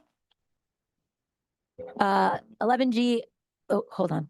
I have to get to the right one, is now, give me 2 seconds. I have to find it now in the land of consent. Approval of agreement for professional services provided by Family Services Agency of Burbank for special education students. Dr. Knappich. This is a contract, once again, with Family Services Agency of Burbank, and it's for our students on individual education plans, IEPs, and it's to serve up to 150 students based on their needs as identified in their IEPs. This is the thing the triannual for elementary and the quarterly progress updates for middle school and high school. Are those like general or those student specific? The ones that SPED, our special education department gets from FSA? I get student counts, or we get student counts so that we can get them separated. So when you get numbers or you get actual like data, more than numbers? So progress updates on goal, it says in the contract, SPED receives regularly quarterly progress updates on goals. So it's numbers, that's the extent? I get numbers Okay. by month and by age, right? Elementary, middle, high school. So the goal, so maybe it's just the word goals that's tripping me up then. Okay. And Ms. Nicholson, maybe you can speak to it too. Are there goals being set that we should be getting reports on, or is it more just like we're keeping track of the number of kiddos? Thank you. There are annual goals that are tied to a student's IEP. Right. And so for each of those progress reporting periods that you identified, there are progress reports that are provided by the providers. Okay. And so, yes, those progress reports are received. Great. So those are not, I mean, that's confidential. So that's not something I would ask for. I was just trying to clarify if that's what I thought that they were. Yeah. And so you get them on a regular basis? Yeah. Dr. Weisberg, School site does, yes. School site does. with that though, in the IEP, is it stated that there will be an outside provider then, or that, specifically who's going to be providing for that goal? And then do they have a representative in on the IEP to show that the goal was met at the annual or triennial, whenever, whichever? It depends. So if the IEP could say a district provider, but if there's not a district provider that's available, then an agency or an outside provider can be the person who is implementing the goals and the services. So in some cases, yes, it would say outside provider. In some cases, it may say district of service. And then your other question, So then at the IEP, does a representative from the outside provider then come to the IEP to report in terms of the goals or goals met, or do they give some type of a written, how do we get verification if goals were met or? it can happen either way. There are invitations that are made to all providers. If the provider from the agency is not able to make it, then there's written input that's submitted to the case manager. Thank you. Now, Dr. Knappich, you said earlier, so the reports are on elementary, right? Middle school and high school, Not kindergarten. not specifically. And the reason I At asked. grade level. Yeah, well, there is this. So the law is now with the pre-K, you've heard about the 4-year-olds, now starting. I was just curious. In how many- transitional yeah, kindergarten, yeah, so yes. They were kind of talking about it today, the fact that a lot of people don't even know about this. I'm just curious if that's going to be impacting, or is there state funding? And when it comes to those programs, or it's a separate. We know that there is state funding for TK coming on board. We don't know because we haven't seen all of the guidelines for it. So there's 2 funding sources towards it that the governor just approved at the end of June. So we're waiting for all the regulations to come our way. All right. Last question right now. So the contract says that FSA can serve up to 150 kiddos. Is there a need for more, or there is, right? Okay. It would be wonderful to know, just like an email at some point, if we had all the money in the world, how many kids how many special education students would we need FSA to work with? Because I assumed the 150 was just a lack of funds, not a lack of need on our end. Like, we cannot fund more than that. Okay, so I would love to find that out. Thank you. That's my last question. And I think just for sake of argument, knowing the actual numbers is also a good way of us advocating for more funding for students with. So that would be a good little side information if we can get. That'd be great. As we're going to be doing a lot of advocating. All right, any other questions? Can I get a motion and a second, please? So moved. Have a motion and second, all in favor? Aye. Aye. Motion passes unanimously. Thank you. Now we're at the 11H, ratification of extension of employment contract for Assistant Superintendent of Educational Services, Dr. Pechenko. As you know, there have been transitions. So with the resignation of Dr. Bramo, that had Dr. Macias moving into the acting superintendent role, and that leaves us without any assistant superintendent in the instructional services department. And so this contract is to employ Dr. Peter Knappich as the assistant superintendent of educational services for a 6-month period. And then at that time, we can determine where we are. So that's the contract. Question. Just a quick clarifying question for everybody. First of all, I can't say welcome back because thankfully you didn't go anywhere. So welcome here still. It's happy unretirement. Happy Merry Unretirement. Yeah, It's like a long very Merry birthday to you. 6 months. Dr. Tanko, can you talk about what, if any, fiscal impact there is? There is no fiscal impact on this because there is no one in that position. That is the position that Dr. Oscar Macias was in. So, and he's not there right now. He's acting as a superintendent. It's important to let everybody know, since we are in tumultuous times, that this is not in fact going to impact us in any sort of financial way. Yes. I do appreciate that. And I do, go ahead, Dr. Macias first, and then I will make. Thank you. I appreciate it. I want the community to know, also internally for our district management team, that with this, and I am very grateful personally to Dr. Knappich for doing this, but it does necessitate a reorganization that we are undertaking right now. Some of us are taking up some more, different areas, different scope of responsibility. Dr. Knappich especially, I specifically, with the superintendency interim, I'll be directly supervising our director of elementary, and same thing with secondary. Is very important for me, in my strongest opinion, professionally, to be heavily involved on the instructional side. So there's a lot of shifting that has to take place, that will take place, that we're willing to undertake and do the heavy lifting. But it did start with the fact that Dr. Knappich did technically unretire out of great necessity, and that's something that I am especially grateful for. I do also want to kind of echo what Dr. Macias was saying. I've already shared my story about some of the projects we've done together. I know there are, I can name a few people in the world who are passionate about education and doing the care. I think you're one of them, Dr. Knappich. But not only that, you're prepared, you know pretty much everything. And I'm not going to say, because you've been doing this for a long time, because you look great. So, but I think, I know there were some people here earlier questioning, and, you know, I think this is kind of a positive morale boost that our faculty and staff need right now. Again, as I said earlier, as is, it's just difficult forever. And again, someone told me a long time ago, a great statesman said, being a school board member is a very difficult task. Eventually, you're going to have parents, teachers, unions, but it's a very difficult task. But if you truly care about education, then it's the right thing.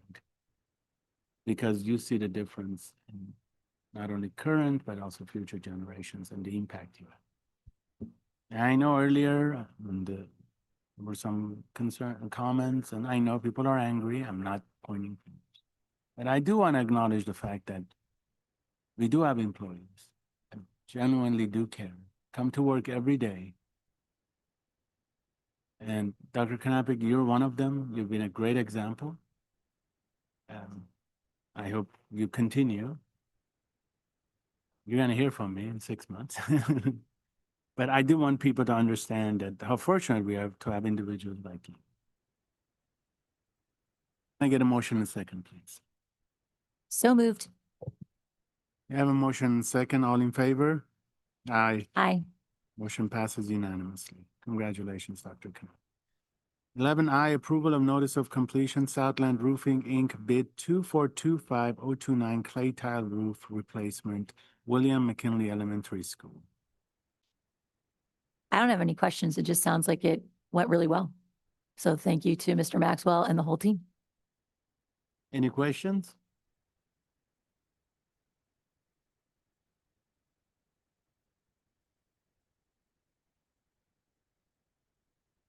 The work was completed in June. And that was just, they're just telling us basically what the fiscal amount was then with, right? This is all it was. kind It's of a notice of invoice, kind completion. That's what I'm saying. That's Yeah, how I it's read like, that. we Right? did it. Yeah. Yeah, Good. and it didn't cost more than we said it would, and it's done and it's great. Thank you. I do have one, Dr. Macias. No, I was going to welcome Mr. Maxwell if you needed more explanation. So why don't you come up? Why not? It looks like a doctor. Mr. President, members of the board, community, colleagues. Yeah, this is basically, we paid 95% of this to the vendor. This is them retaining, they're going to get their 5% retention now. That's what the notice of completion will do. All right, any other? And he's always joined by his wife. How are you? Well, it's great to show what's coming. Quick question, Mr. Maxwell. I'm going to call you Dr. Maxwell the rest of it. It just sounds good. Now, with all these tariffs and costs changes, are you predicting, I mean, there's going to be a rise, of course, but to what percentage? Because I know people are asking questions about transparency, and I don't want to come back in 6 months saying, well, it went up. This is why, are you projecting, much higher costs, or have you already bought stuff and sitting in a warehouse and we're okay with it?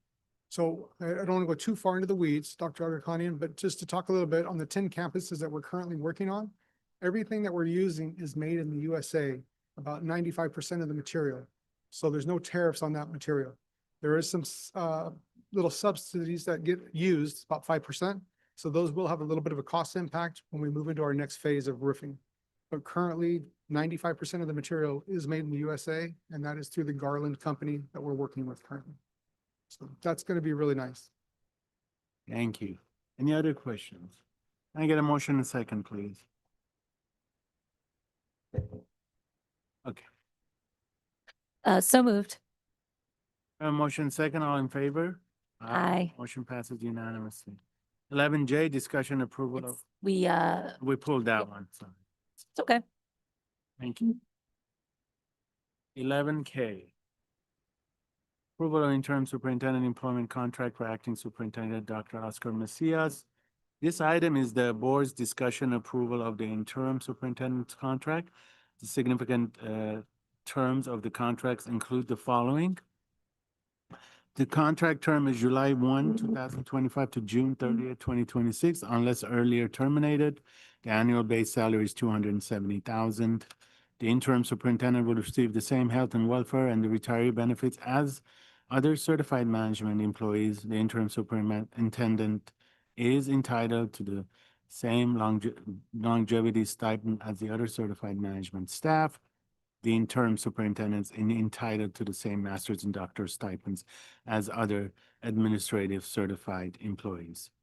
That concludes the summary of the significant contract item. Is there a motion and a second? Emphatically moved.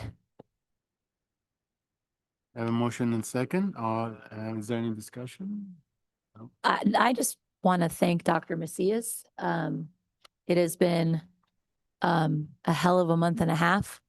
I don't envy him his position, but I am unendingly thankful to him for always reminding me of the reason why we do this, which is our students and our teachers and our staff, and redirecting me in moments where I am feeling particularly overwhelmed by some of the current negativity surrounding the district, that he reminds me about all of the good in what we do and all of the good in our kids. And so I'm just grateful, because I don't know that I could have navigated the last month and a half without him. And, I've told this story before, I'll tell it again. After Dr. Macias left us for a short time, when there was an opportunity for him to come back, I sent him a text probably like 8:30 at night. And I just asked him, when are you coming home? I just feel like if one human being embodies what's right and good about education, it is the man to my left. And I'm just grateful to him for stepping up. And I really look forward to learning from him moving forward. So just a big thank you to you. Board members. Everybody's a doctor now. Everyone is a doctor. You're a doctor. I just wanted to remind the public, just in terms of if understanding what the contract and what you just read off in terms of the, stipends we get for having master's degrees, having doctorates, that those, so that people, because I know people are still going to come back and scrutinize and say, what are you paying? So it's there. So if anybody has questions, it is right there in black and white, so you understand what they are. It's not a custom made contract. It's, there's a lot of things that we get stipends for certain things, for levels of education and such. So. And I wanted to add on to that, because nobody's going to Hawaii to do professional. I mean, if there was a chance to do meaningful professional development in Hawaii, heck yeah, let's go. But Everybody should want to get better at the job they do. And when people choose to demonize improving who you are professionally, it remains a mystery to me.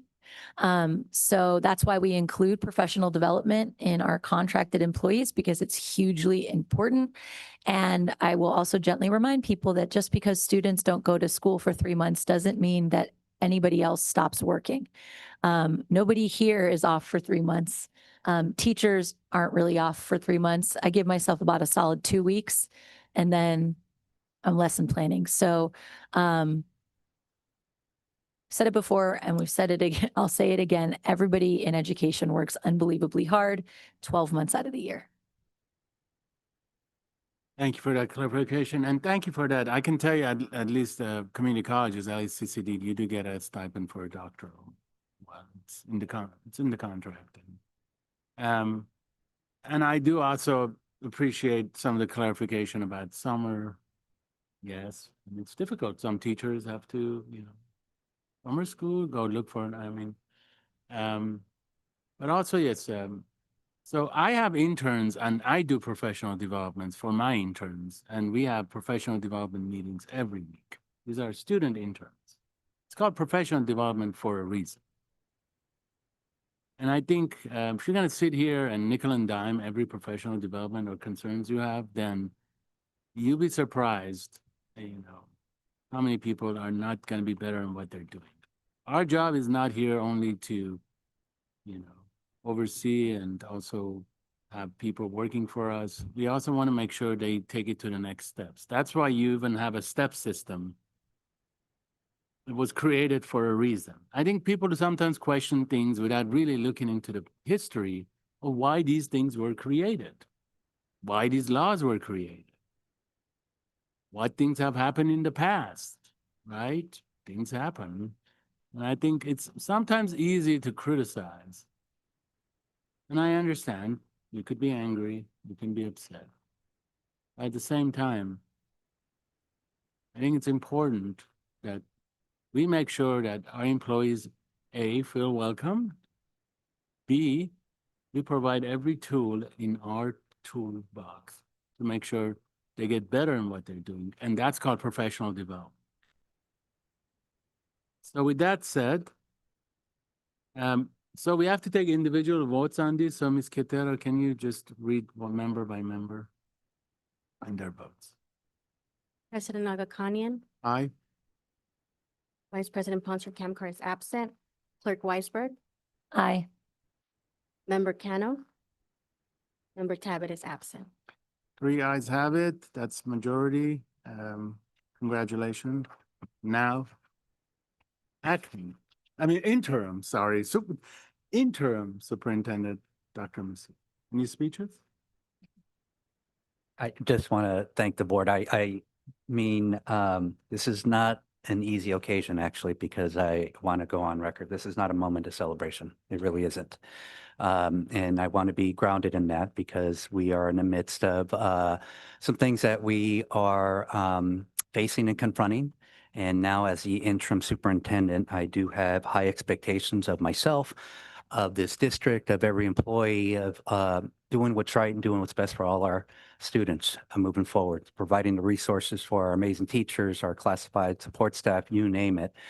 So I thank the board for this, but yeah, not truly a moment to be celebrating. It's really grounding. And I want to be centered, and I want everyone else to be centered moving forward on knowing that we have a lot of work to do, and I'm ready for it. So thank you. Thank you, Dr. Macias. And I know you're a very humble human being, but congratulations. It should be celebrated. So thank you, and we're looking forward to many, many great things. All right, 12, consent agenda. May I have a motion? Oh, wait, did I? Oh. Wait, hold on. How did I miss that?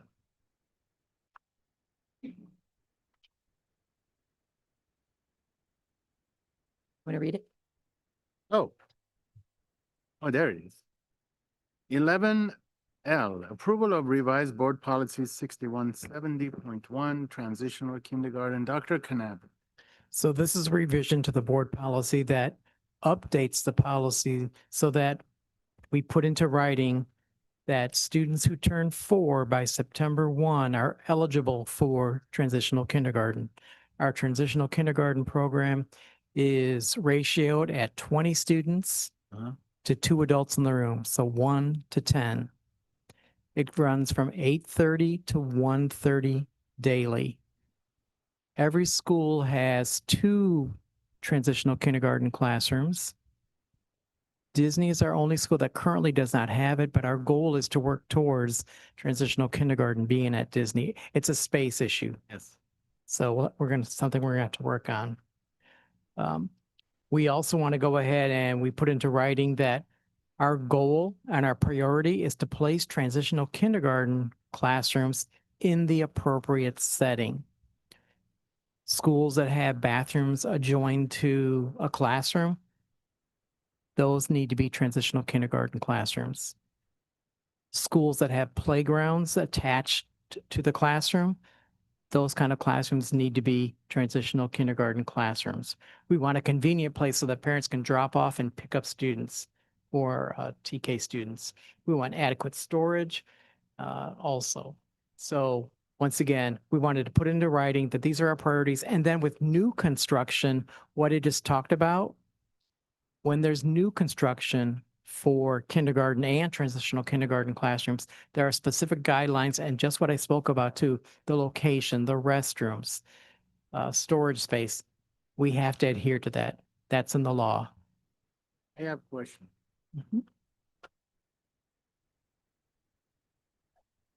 Just kidding. You always ask the first question. I'm going first. So I mentioned this earlier, and I am excited about this program.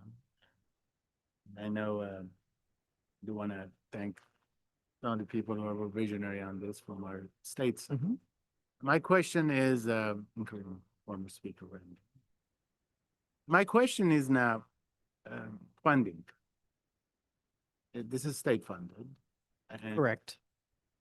How long is the fund? Because this is new, and the report I was reading today said that 88% of people know about this for some reason. Now only 68 know. I think it's good we put this information out there because a lot of people apparently don't know about it or forgot about it. My first question is funding, and is this sustainable? There's something that's going to come back. Yeah. Then the second question is, go ahead, ask me that. So we do have ADA that we collect on all students enrolled in TK program.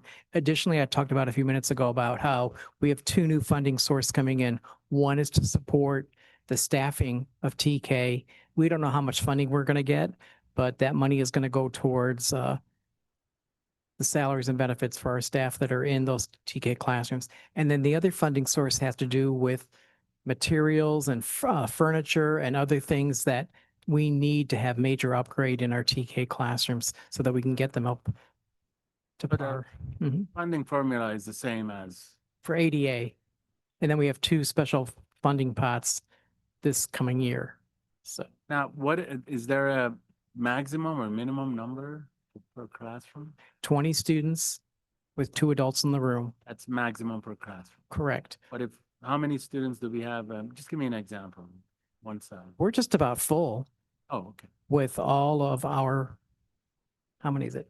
2 times 10, 20 classrooms. We're just about full, about 400 students. We only have about 10, 15 open seats. So if we come to a point where we're going to need to open another classroom, then we'll look at our space availability and then locations for kindergarten or transitional kindergarten classrooms, and then open a classroom there. So there's a real possibility we're going to open. We'll see. Yeah, I mean, I would like to see maybe sometime down the road report if we need to locate some bond money to add some classrooms if needed for this program specifically. I'd like to see that down the road. Yep. Those are my questions. Dr. Wise. I wanted to thank you because this is something that we talked a lot about. I think there have been because we're so short on space, there have been a lot of space issues. And I just think it's really important that we revise board policy, because then it becomes less of a, well, what do we do? And more of, well, we have we have a roadmap in place. So I'm appreciative to you for putting in the work to adjust that policy. I think it's going to be a really positive addition. So just a thank you. How many schools currently do we have with TK? We have 10 schools. Each of those schools have 2 TK classrooms. Okay, and we just don't have Disney. The only one that doesn't have it is Disney. We want to, but we're just challenged with space. Wait, 10 schools that are gonna have it. I'm saying like in the last few years, how many have we had?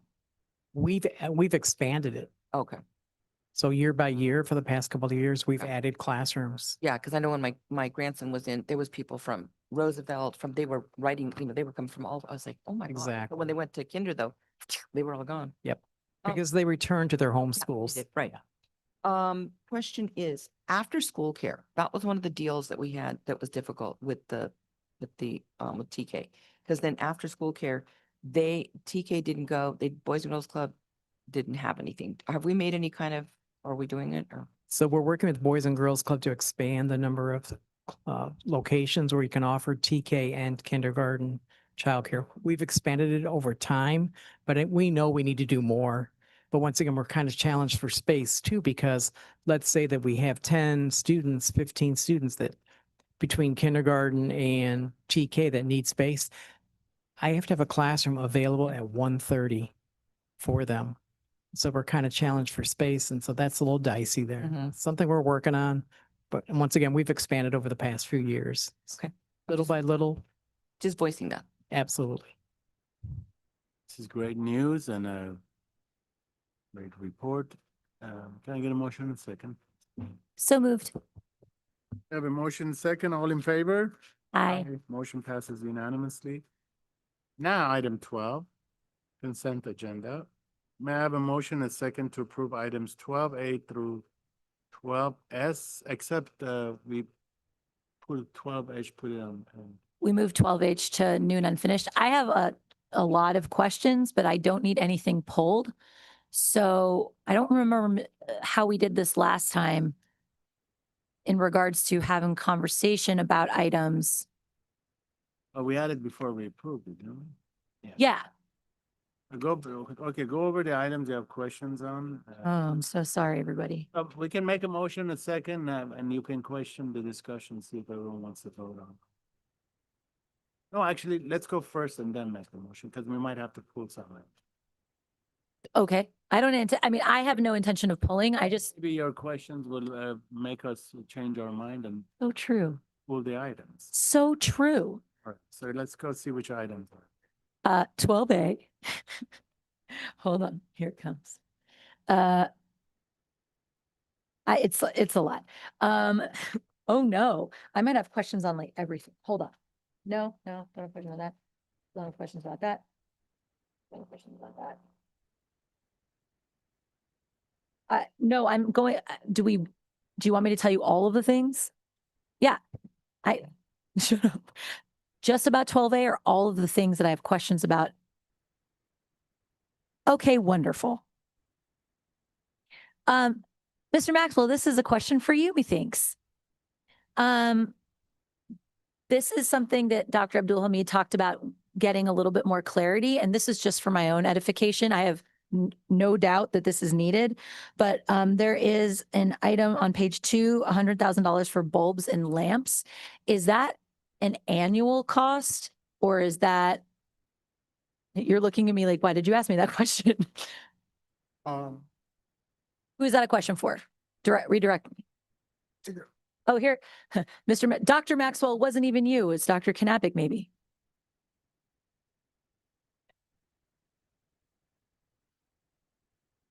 It's probably for all the projectors. Oh, I'm sure it's needed. I'm just curious to know in general. My biggest question is this an annual expense? Do we need to spend more than that every year, which would be my guess? So Board Member Weisberg, thank you. These are our annual POs that we redo Okay. every year. So this is All Phase Electric.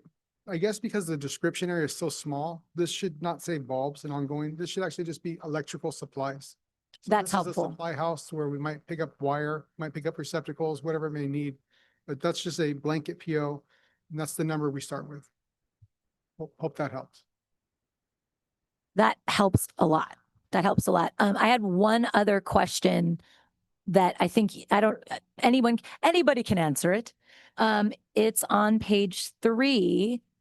I had a question about, and again, like these were questions that in a normal universe I would have asked offline, but because of people's interest in discussion, I'm asking them from the dais, just so people know.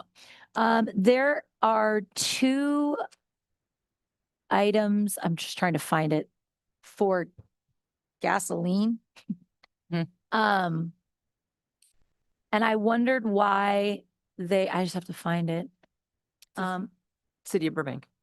Yeah. To It's the the second 2. It's Oh, right- second two. thing. Thank you, my friend. I just wondered, and this is why they're 2 separate line items and not combined, because it looks like it's for the same year, and it looks like the description is the same. So I just wondered if somebody could help me better understand just why they're 2 separate items. I'll take that one, Board Member Weisberg. So we basically break down the fuel into 3 categories. Okay. So at times you'll see 3. We break it down by facilities, facilities and IT. So, Okay. and then I believe we break it into grounds. I think there's 3 categories total. So we do just kind of line item, kind of allot the money from each department. Great. That's really helpful. Thank you.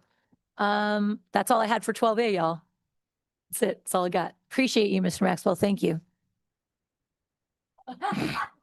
Sorry, I'm sorry. I'm sorry.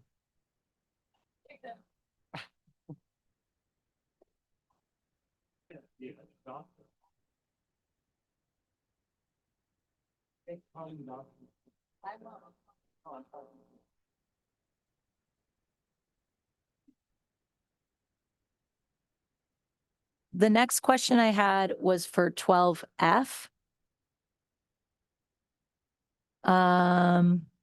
So I know, oh wait, no, I don't have that question. Dr. Macias answered that question for me, but I did want to point out that all of those, because contracted positions are something I've been harping about a lot, that Dr. Macias explained to me that almost all of them, except for the first 2, are funded by gifts and donations from school sites. So these are not full-time positions that we would be able to hire from within the district. Just thought it was important to know. 12G, Dr. Macias, can we just ask Ms. Ruiz to provide us probably at the end of the year, an update on our CTE pathways, all of the different things that we're doing, because the work that we're doing in that area is super important and interesting, and we never get to hear about it enough. Yes, it'll be a regular report. Thank you. I asked that question.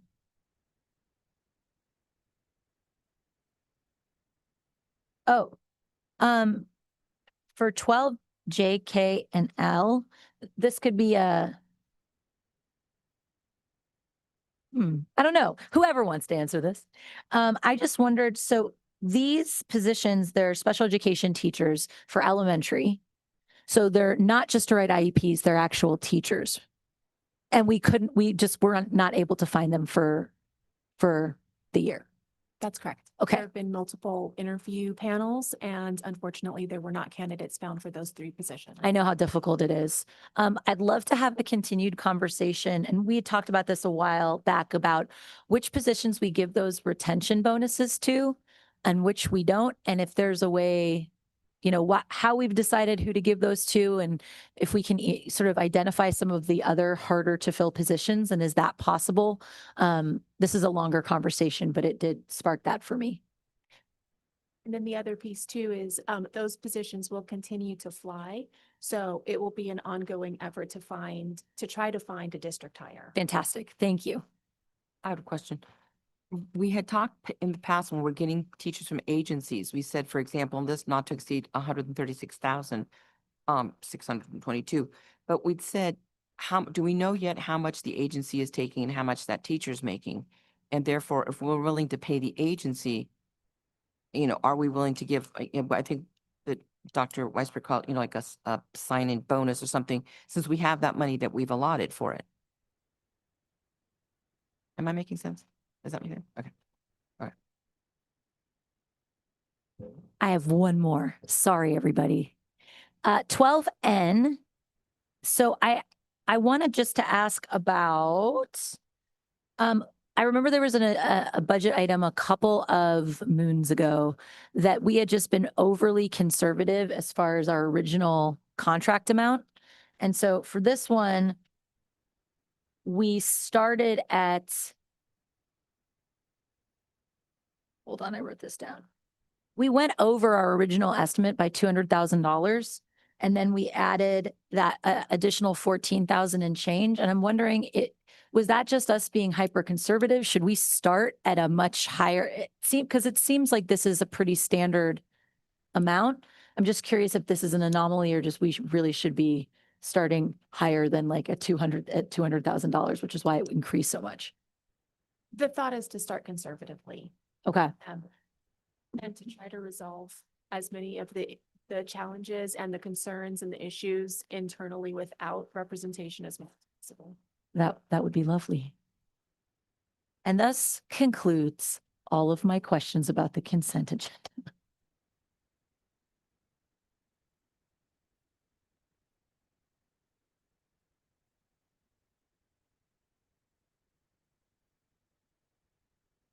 Oh. It was- All right, Board Member Khanna, any questions? And I do appreciate my colleague asking all these questions and all the answers, and thank you, Doctor. Thank you, Dr. Max. Don't forget this type. May I have a motion and a second to approve items 12A through 12S, and then we also pulled 12T. So moved. Motion and a second, all in favor? Aye. Aye. Now we are at item 13, reports from board members.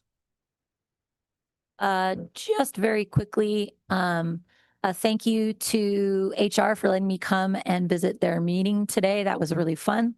Thank you to the parents and teachers that I've met with over the past week.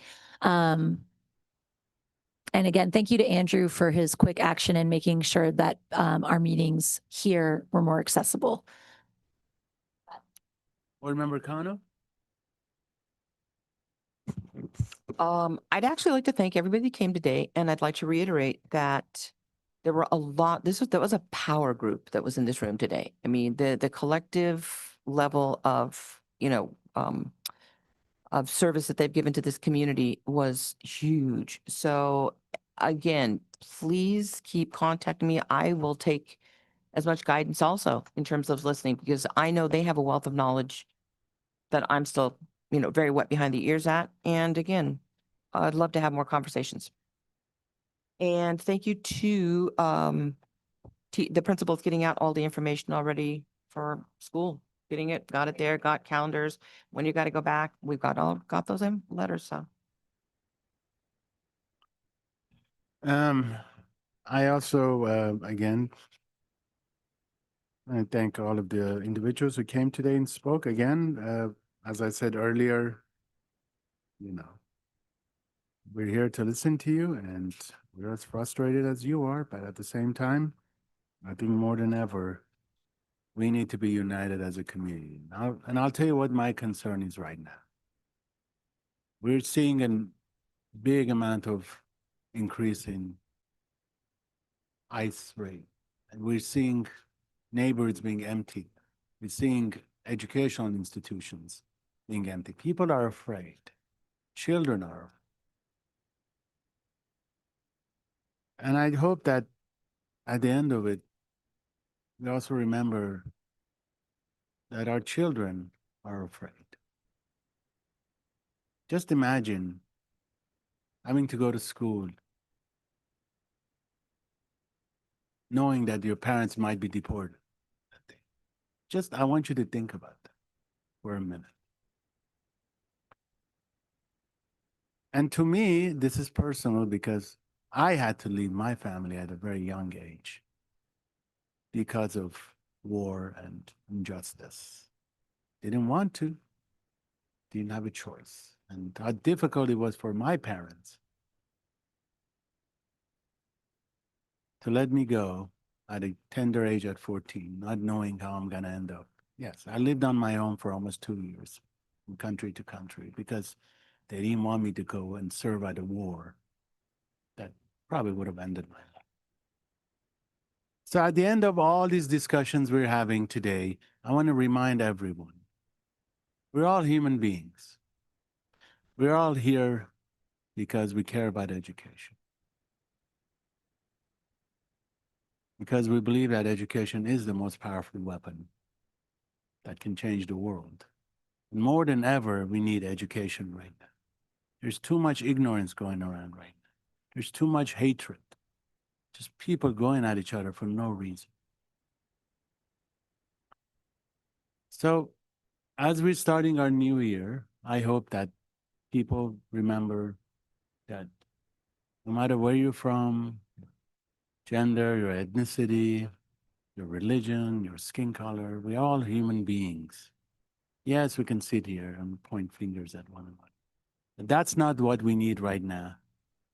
Not what right now when it's what's happening out there. It makes me angry when I don't see parents at meetings now because they're afraid, or children not going to school because they're afraid, or, you know, streets being empty, communities being empty. You've been to downtown lately? So I want everyone to take a step back, read, and remember, it's not always about numbers, not always about money, right? That's not what we're here. We're here because we care about education. So with that said, I do again want to thank everyone, but also want to especially thank all of our faculty staff, all the workers in our district. I know how difficult it is. I know how difficult it is because you hear this story. You hear it from the parents, you hear it from the children. You see it out there. You see it in the children's face when they come in. So just remember, be a little kinder, be a little more understanding. And remember, after all, we're all human beings. Thank you. Now I'm going to read the retirements. We have one retirement, Lucien Binda. Yes. Yes. You want to say something? Sub and special ed teacher, right? Began services at 11/1/96. Like you have some fans here, so congratulations on your retirement. Enjoy your retirement. And with that, and we will adjourn the meeting at 8:40.